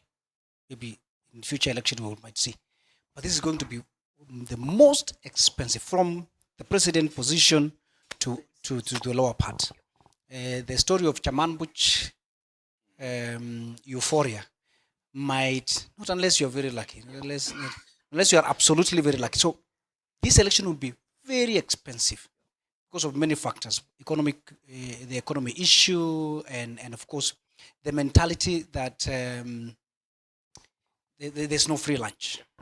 So so definitely the issue of money will play a bigger role, and in fact kwa ile gumzo mtaani venye tunakuwa na kina Kim and my team who are panelists here, you can hear the discussion from the people. Nani anaweza kuwa governor? Fulani ni jamaa mzuri, lakini hana kitu. And I don't know how they classify those guys. So huyu jamaa kweli anaweza manage kuwa governor?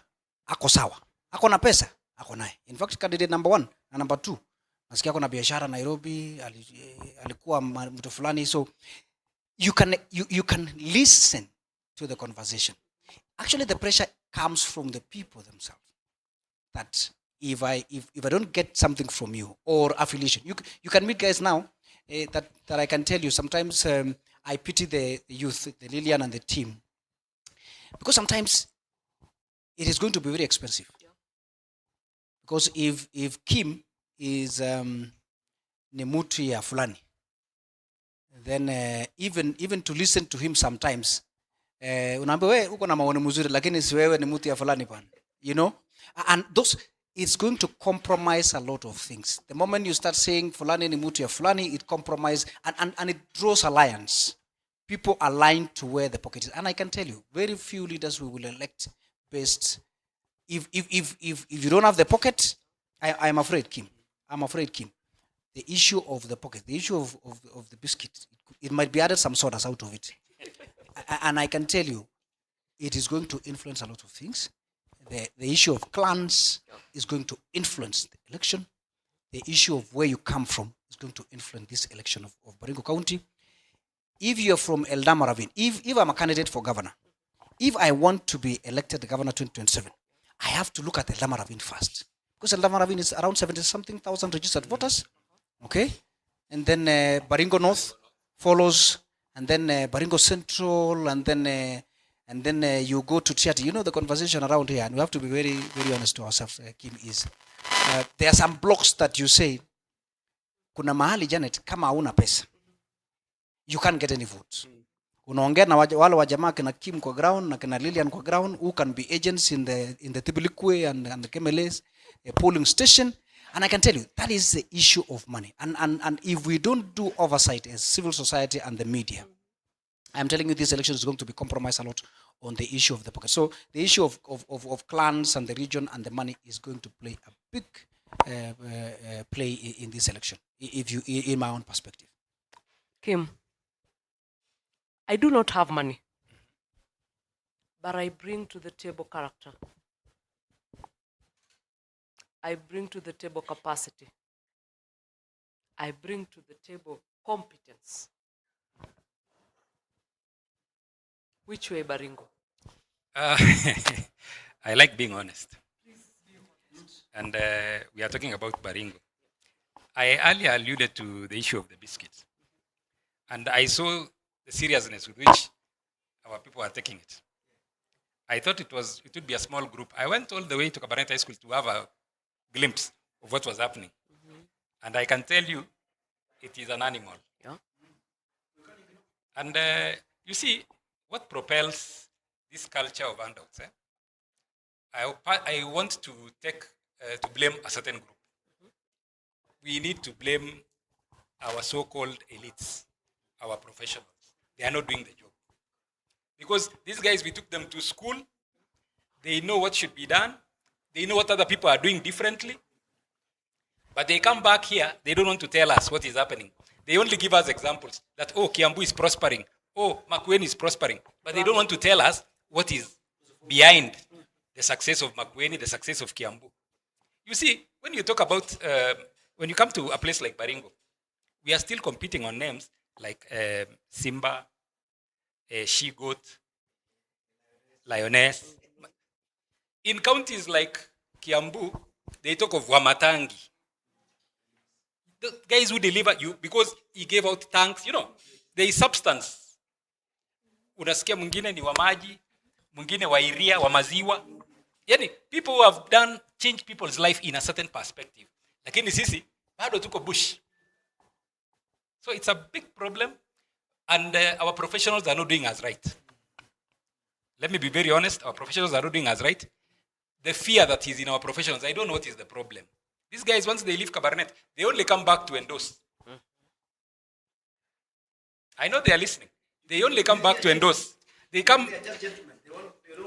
These guys don't want to rub anybody's shoulder. Mm-hmm. These guys will come back and say, oh, si tumeketi kwa Nairobi, na tumeona fulani anatosha kuwa governor. Mm-hmm. Tunaona fulani eri fulani. That is the narrative that's killing us. And for example, because we have very high illiteracy levels, mm-hmm. we have high poverty levels, yes. And then there's also that culture. We still believe that those people who went up ahead of us in terms of education would have more say. They know what should be done. So, wewe kama huko mahali kama huko mwisho inaitwa chess. Kuna place inaitwa hivyo. Kuna mahali huko Tirioko inaitwa chess. And you have a professional mwenye ako Nairobi, anafanya kazi bank. Unajua that guy determines everybody mwenye anakuwa elected huko. Because akifika weekend, anakuja anasema haya tu.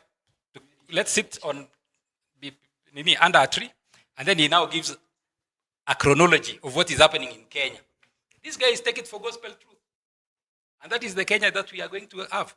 So this guy tells them, from my analysis and from the analysis of us professionals we've seen, Fulani should be MCA, Fulani anatosha MP, Fulani. But the key thing is, he passed by Fulani's house, he was given something, his transport, or even the car he's using, was paid for by that person, so that he comes and endorses it.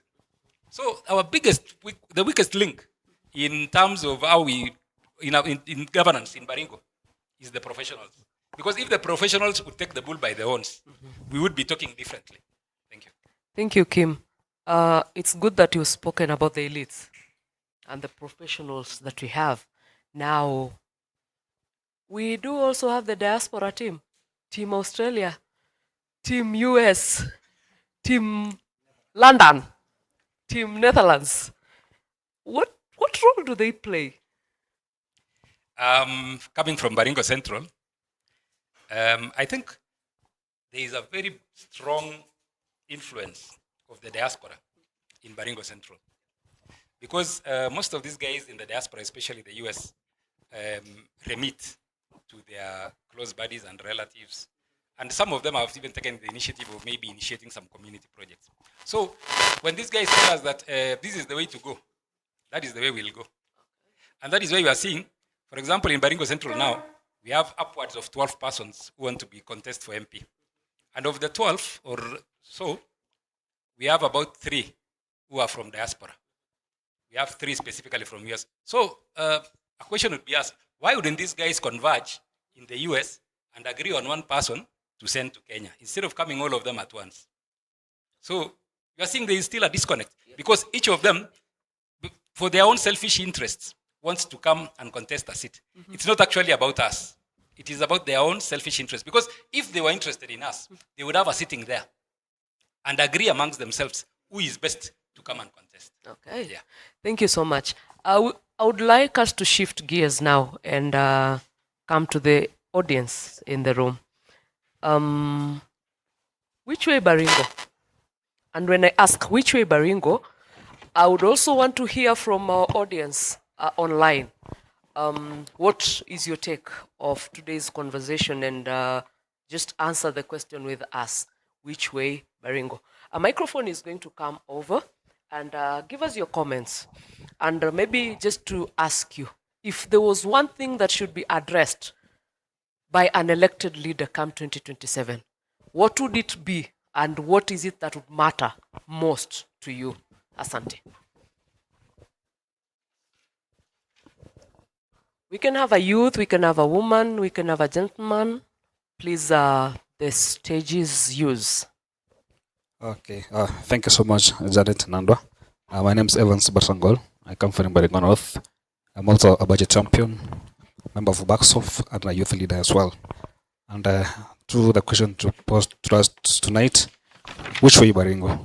And first of all, I want to speak on the issues of tribalism here in Baringo.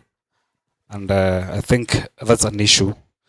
To me, it's a thorn in the flesh because for the recent years, since the onset of devolution, we've had at least one community dominating the entire county in terms of leadership.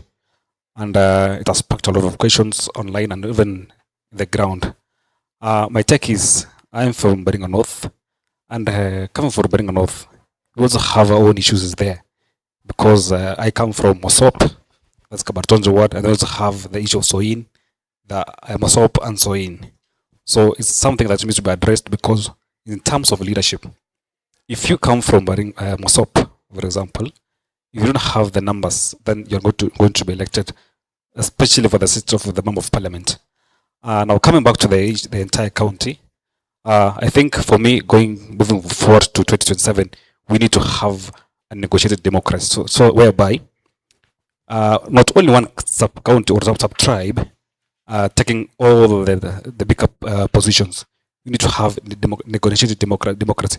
For example, the issue of women rep, which can be from Tiati, or Eldama Ravine, or Baringo South, and then maybe senator. Of course, we have the senator from Mogoto sub-county.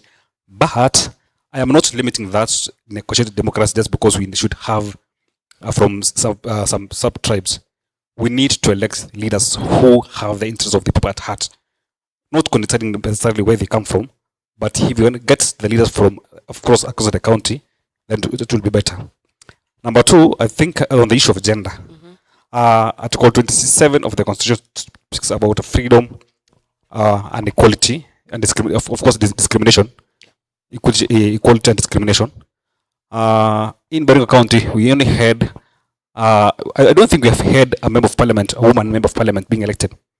It's because of the diverse cultures of here in Baringo. We've had one. We've had one. Had Helen Sambile, honorable. No, I'm speaking from since the onset of the new constitution, and I think that's something that should be to look into, because it's so unfair not to elect a woman just because she's a woman, which comes from a certain community. I think the drafters of the constitution, in their wisdom, brought in Article 81 of the constitution, Article 81B, to mitigate the issue of gender, to that gender principle rule, that not all members of elective or appointed body shall be of the same gender. And I think it's because of that you have the current position of the women rep. Actually, the women rep position was designed to mitigate the issue of to that gender principle rule. The women rep member of Jamatea sits in parliament with the members of parliament from Baringo North, Baringo South, the Moravin, Mogotio, and Baringo South. She's a member of parliament. It's only to mitigate it, to govern the issue of that gender principle. But I'm looking forward to, in future, having women being elected. Not only because this is reserved seat for the women of seat for member of women rep position. Thank you so much. Allow me to ask you something as a young person. What is the biggest barrier that the youth in Baringo County are facing in politics? And how do you think we're going to change the conversation? How do you think the narrative is going to change? I would say the issue of youth being elected has shifted, the narrative shifted, because currently the senator, we have the youngest senator in not only in Baringo but Kenya, the entire country. That's a young person. Chimite is a young person from Baringo.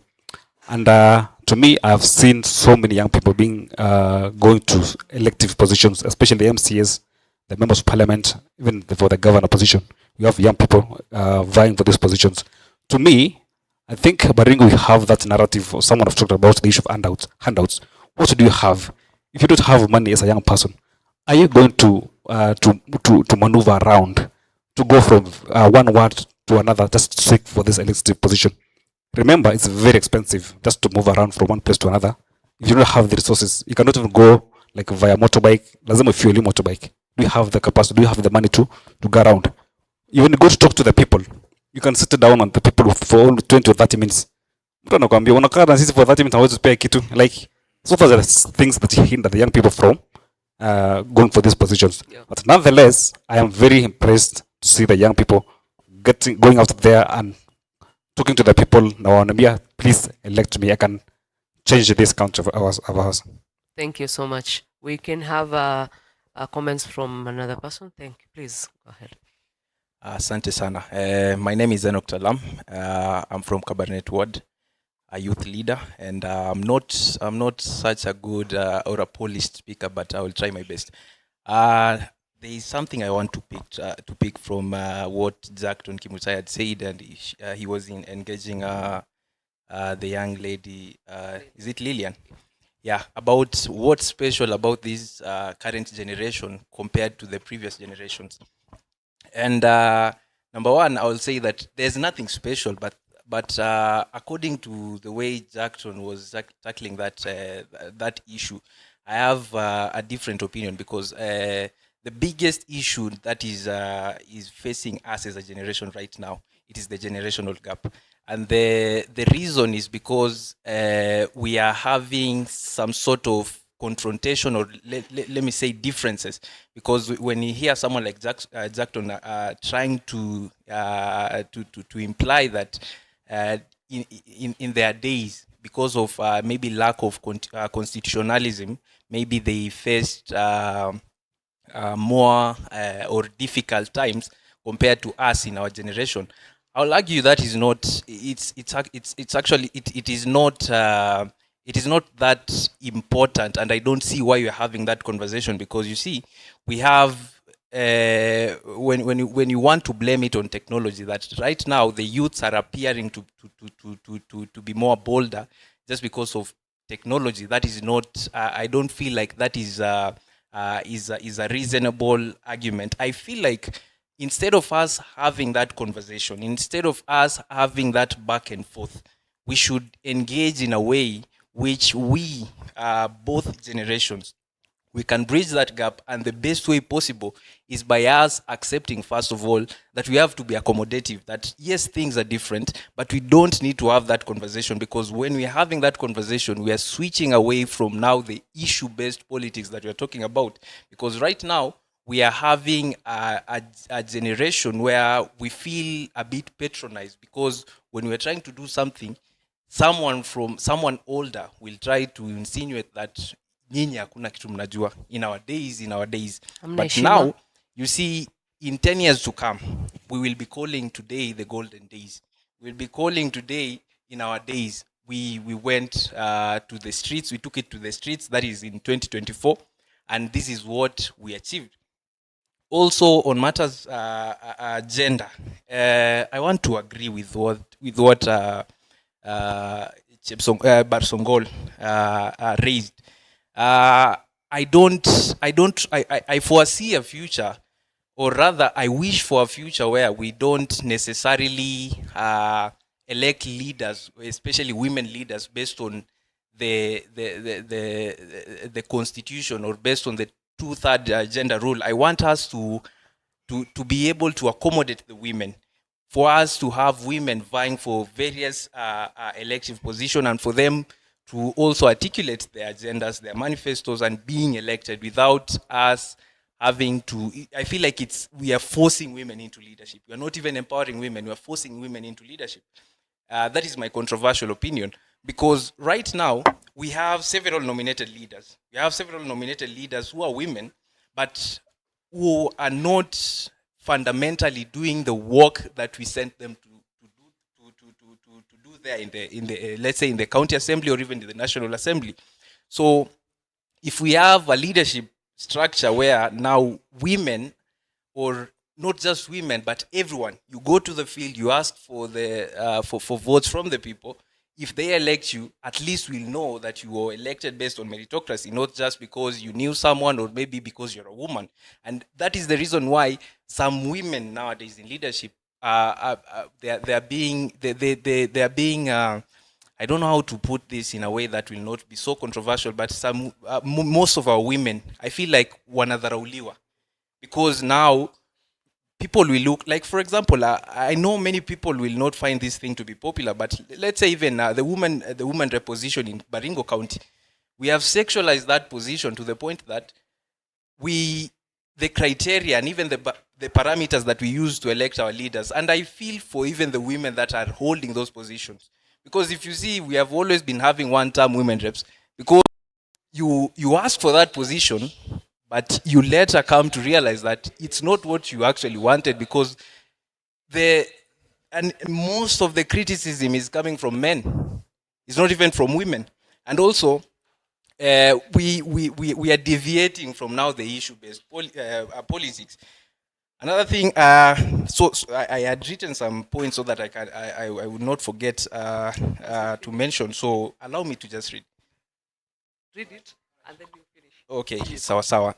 Now on the issue of Baringo, which way Baringo? Is it age, identity, or issue-based politics? Now, on issue-based politics, number one, I would say that yes, we want issue-based politics, but with a capital but. Issue-based politics begins with fundamentals. A county that cannot guarantee road connectivity, food security, and security cannot sustainably debate higher order governance about issues. My reasoning is that, you see, we have not yet catered for the fundamentals, for the basics. Like, for example, we are still having conversation about security in Tiati, in North Baringo, and even in Baringo South. So how can we talk about issue-based politics when we have children not going to school, we have children dying of hunger, we have young girls facing FGM and other other difficulties or problems that we should not be talking about in the current point and time. Also, on matters identity politics is a dangerous path unless it is rooted in shared citizenship rather than tribal affiliation. And this is actually a very fundamental issue, especially here in Baringo, because right now, every time we are having a political debate, we must discuss about a role, we must discuss about a certain community. So it means that we are still very behind. Also, so that I can wind up, our people are not informed, or maybe they lack information. So, when we talk, right now we are talking about Singapore. And the president has really emphasized on Kenya moving forward to become a first world country, or bridging that gap. But when you go to some places here in Baringo, they don't even know who is the president, because they don't get the information. So even when we are electing our leaders, we'll not be electing them because of based on information. We'll be electing them because of who was present at that time. So let me cut it at that, so that at least I can have another chance. If I get another chance, moderator, I'll add more. Asante sana. Thank you so much for your comments, your opinions, and the questions you've asked. They are very fundamental, and I think you've also challenged our minds to think which way Baringo in a different way, in a broader way, in an enriched way. We can have an opinion or a suggestion from a lady in the house, or any other person that would want to give us an opinion. Or I can go online if my audience have decided to take a break and take a few more comments from my online viewers. And there's a very interesting discussion that is happening online, and I wish we would talk about it. Tuk-tuk ambulance. I think it's a good conversation coming from online audience. And someone is asking, rada na ambulance ya tuk-tuk?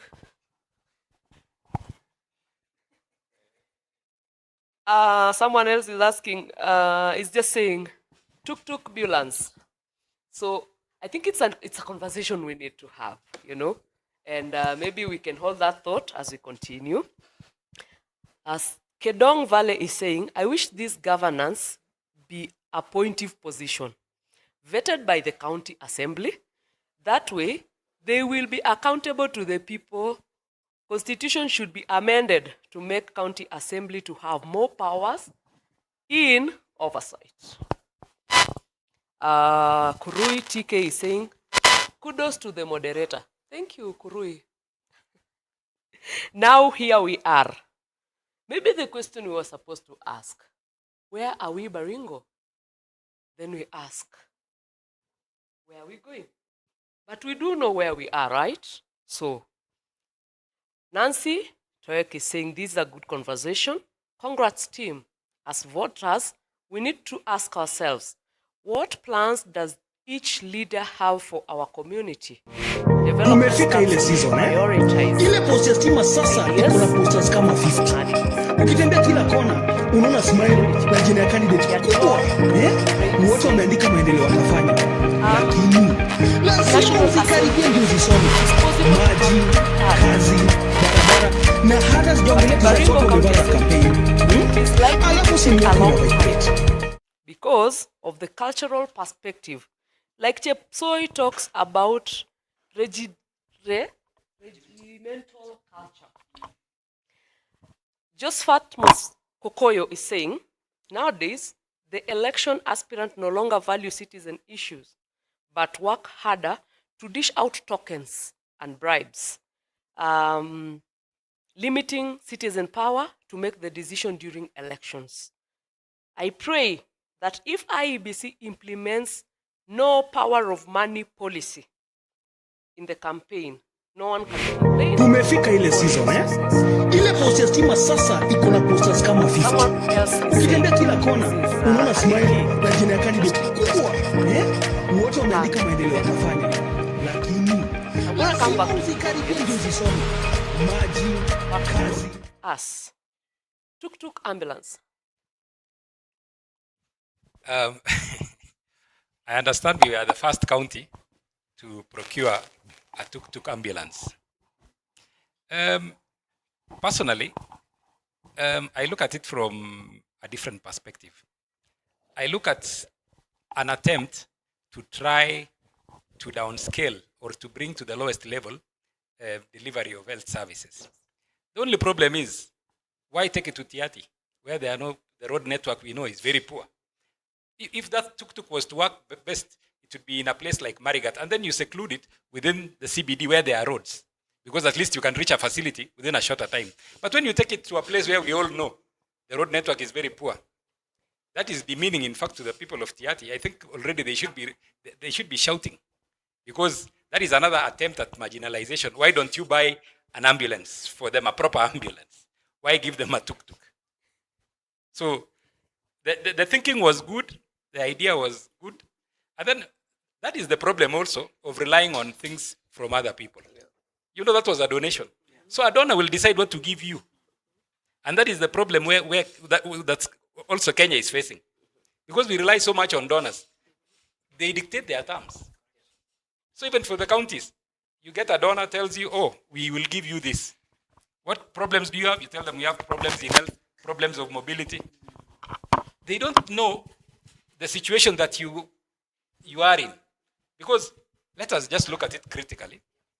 You are in a place called Kokwatoto, and you want to reach Tangul Bay. And then there is the tuk-tuk ambulance. For example, if it's a mother who wants to give birth, will the mother really reach Tangul Bay from Kwatoto? For example, even from Kadingding to Chemolingot, will they be able to reach? So I think the person who thought of taking that thing to Tiati may have caused the problem. Maybe if it was even if it was retained maybe in Cabernet to serve the lowlands, maybe. You look for a place where there is a proper road network, then at least you can talk about it. But knowing the kind of roads we have, and then also the stability of that thing, with the kind of roads to Konayo, Chipsoy.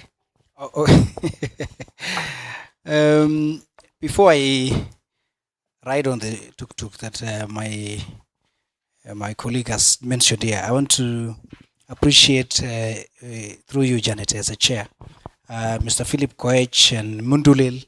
I remember the conversation of the Senate, and I want to say this, Kim.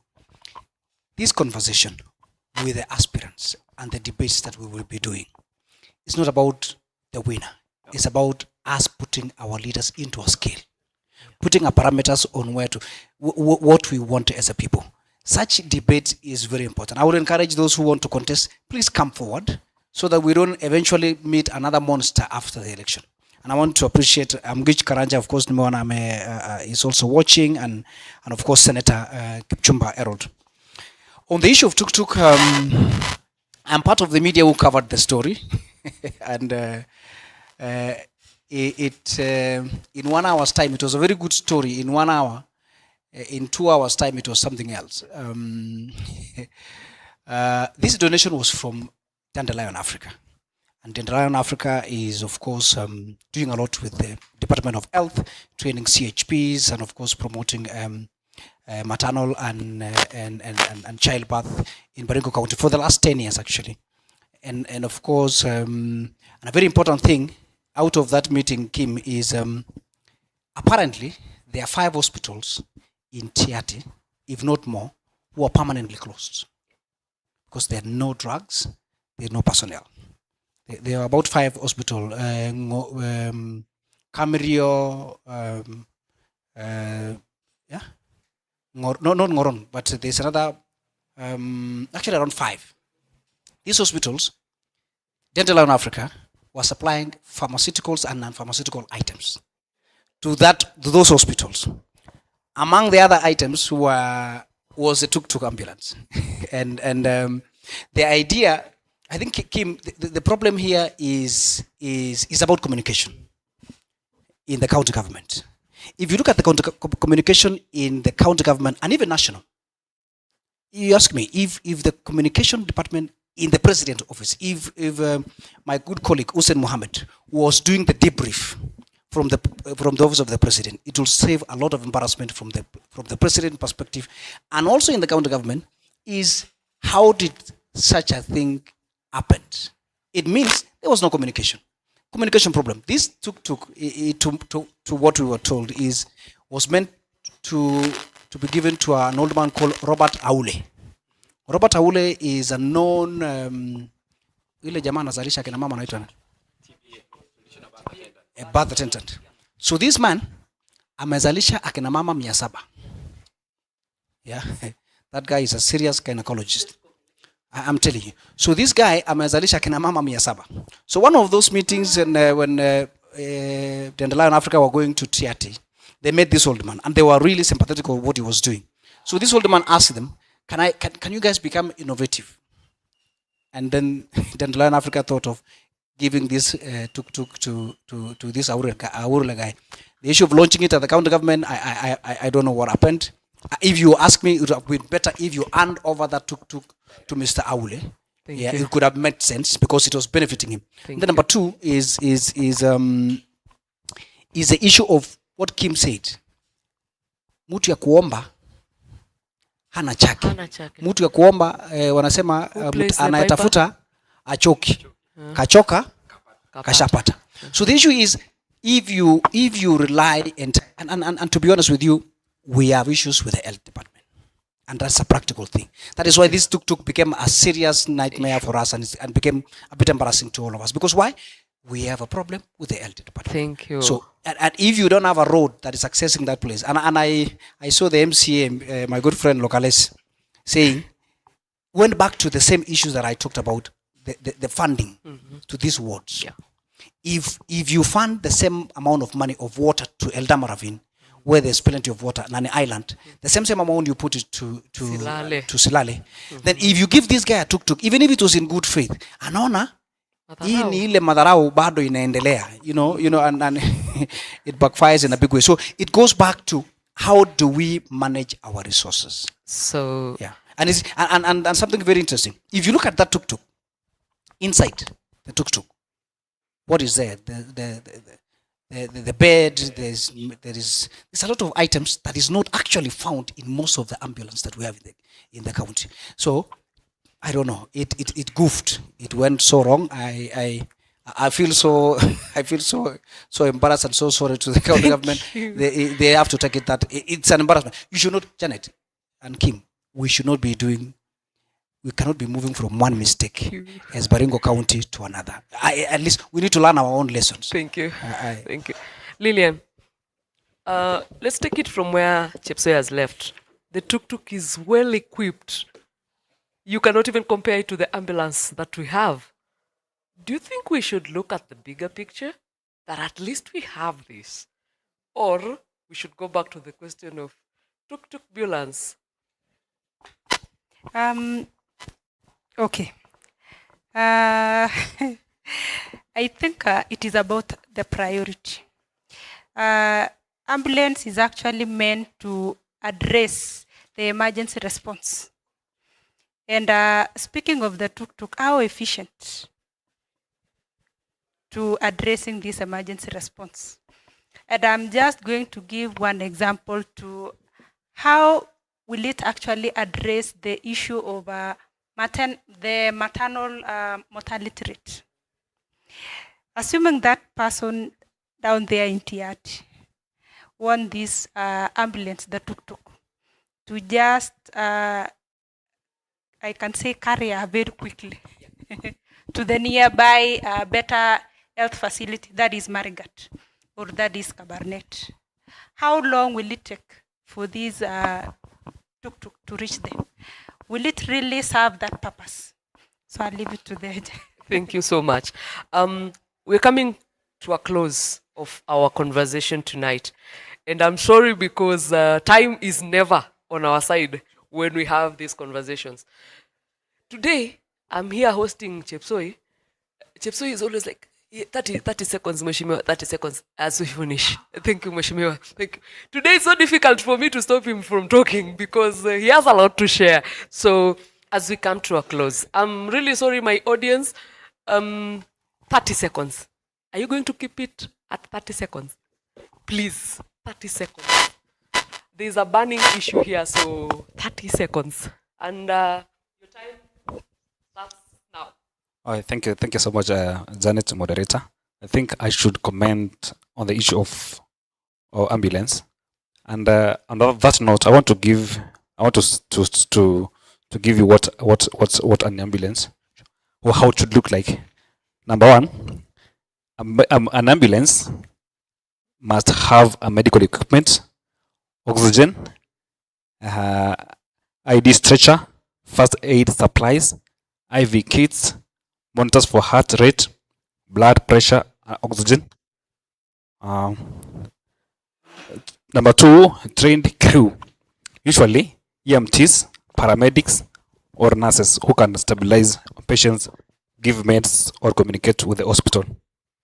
I think, to me, what I can say is the issue of tuk-tuk ambulance, which was launched yesterday, was an insult to the people of Baringo. Because how do we expect that ambulance to serve the people of Baringo, especially Tiati, considering, of course, the issue of road network?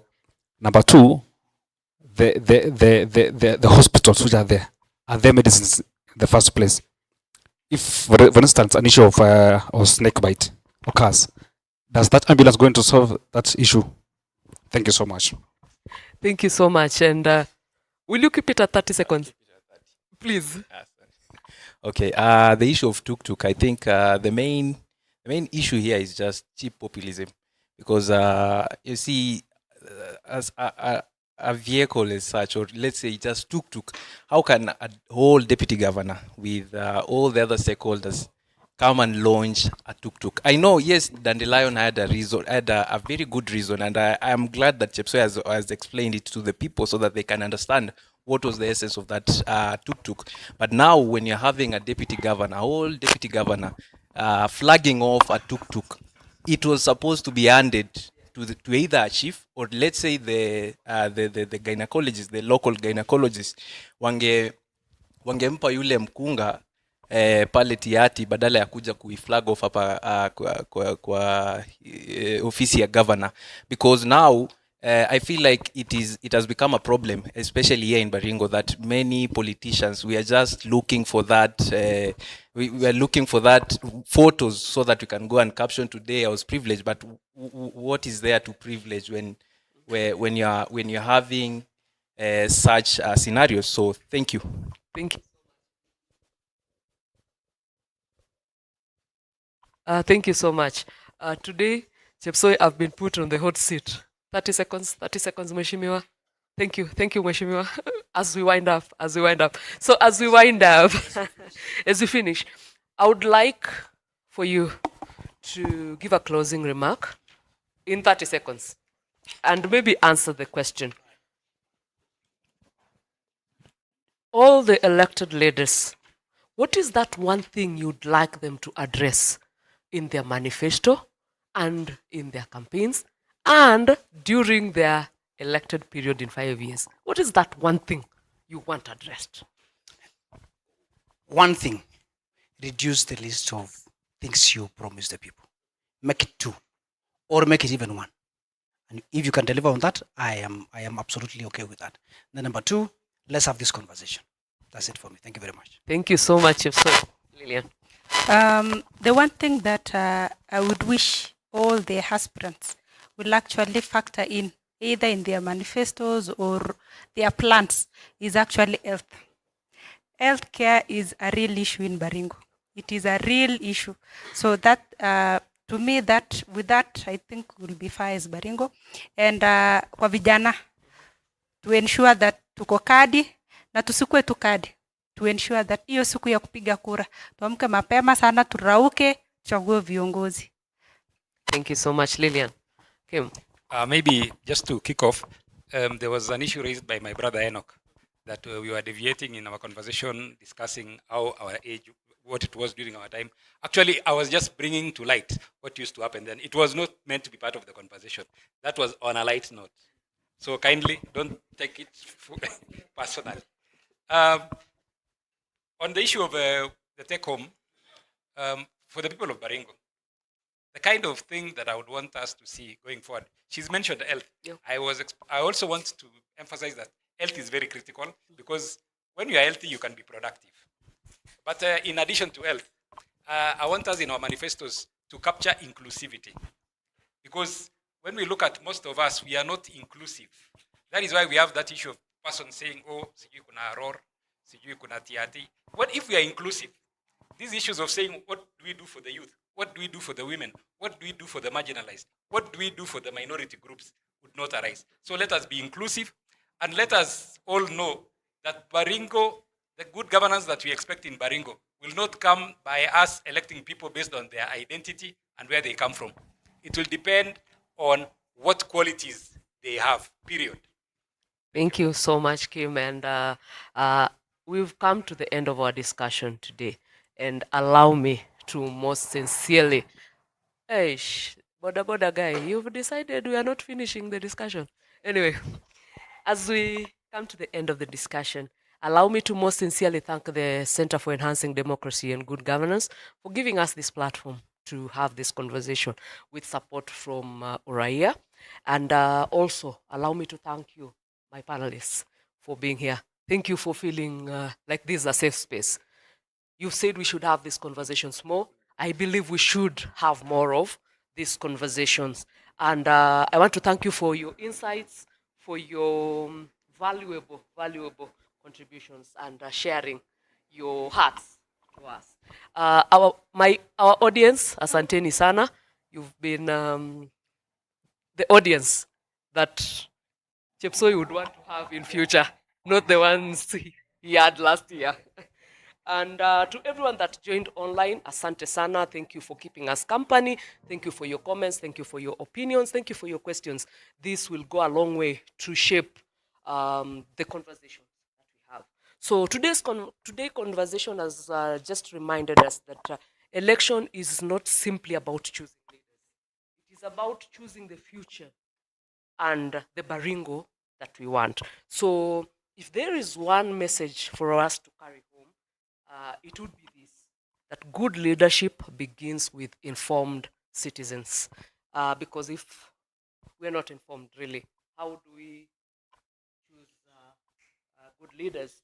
And also, when we choose leaders based on integrity, on competence, on character, on capacity, on merit, let's put it in short, accountability, and the issues that matter most to our communities, we strengthen our democracy and also improve service delivery.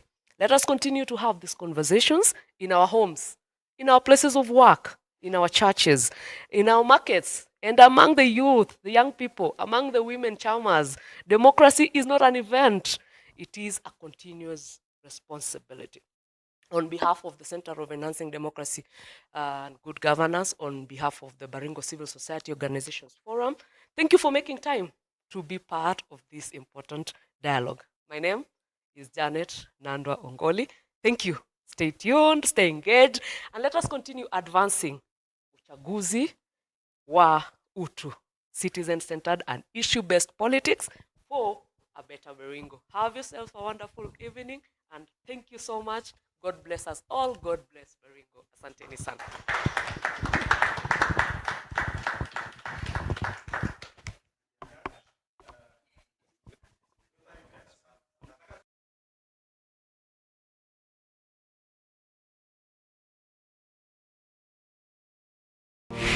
Tumefika ile season ile post ya stima sasa iko na posters kama 50. Ukitembea kila kona unaona smile na jina ya candidate.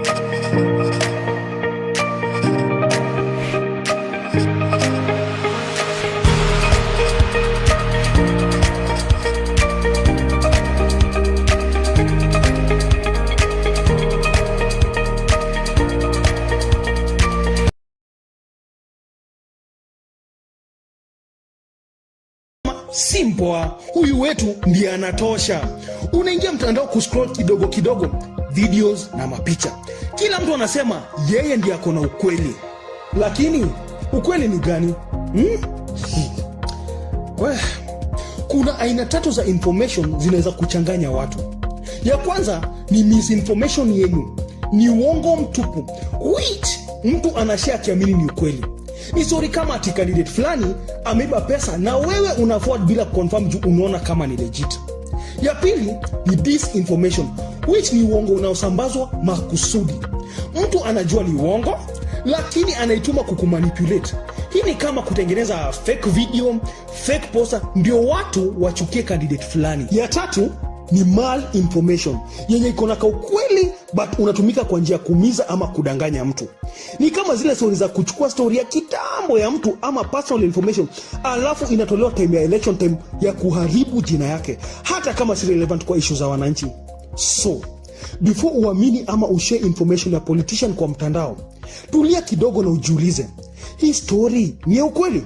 Usikuwe msewa kuforward as received. Stop, think and then share. Tuangalie issue zetu na facts hii election. Tumefika ile season Ile post ya stima sasa iko na posters kama 50. Ukitembea kila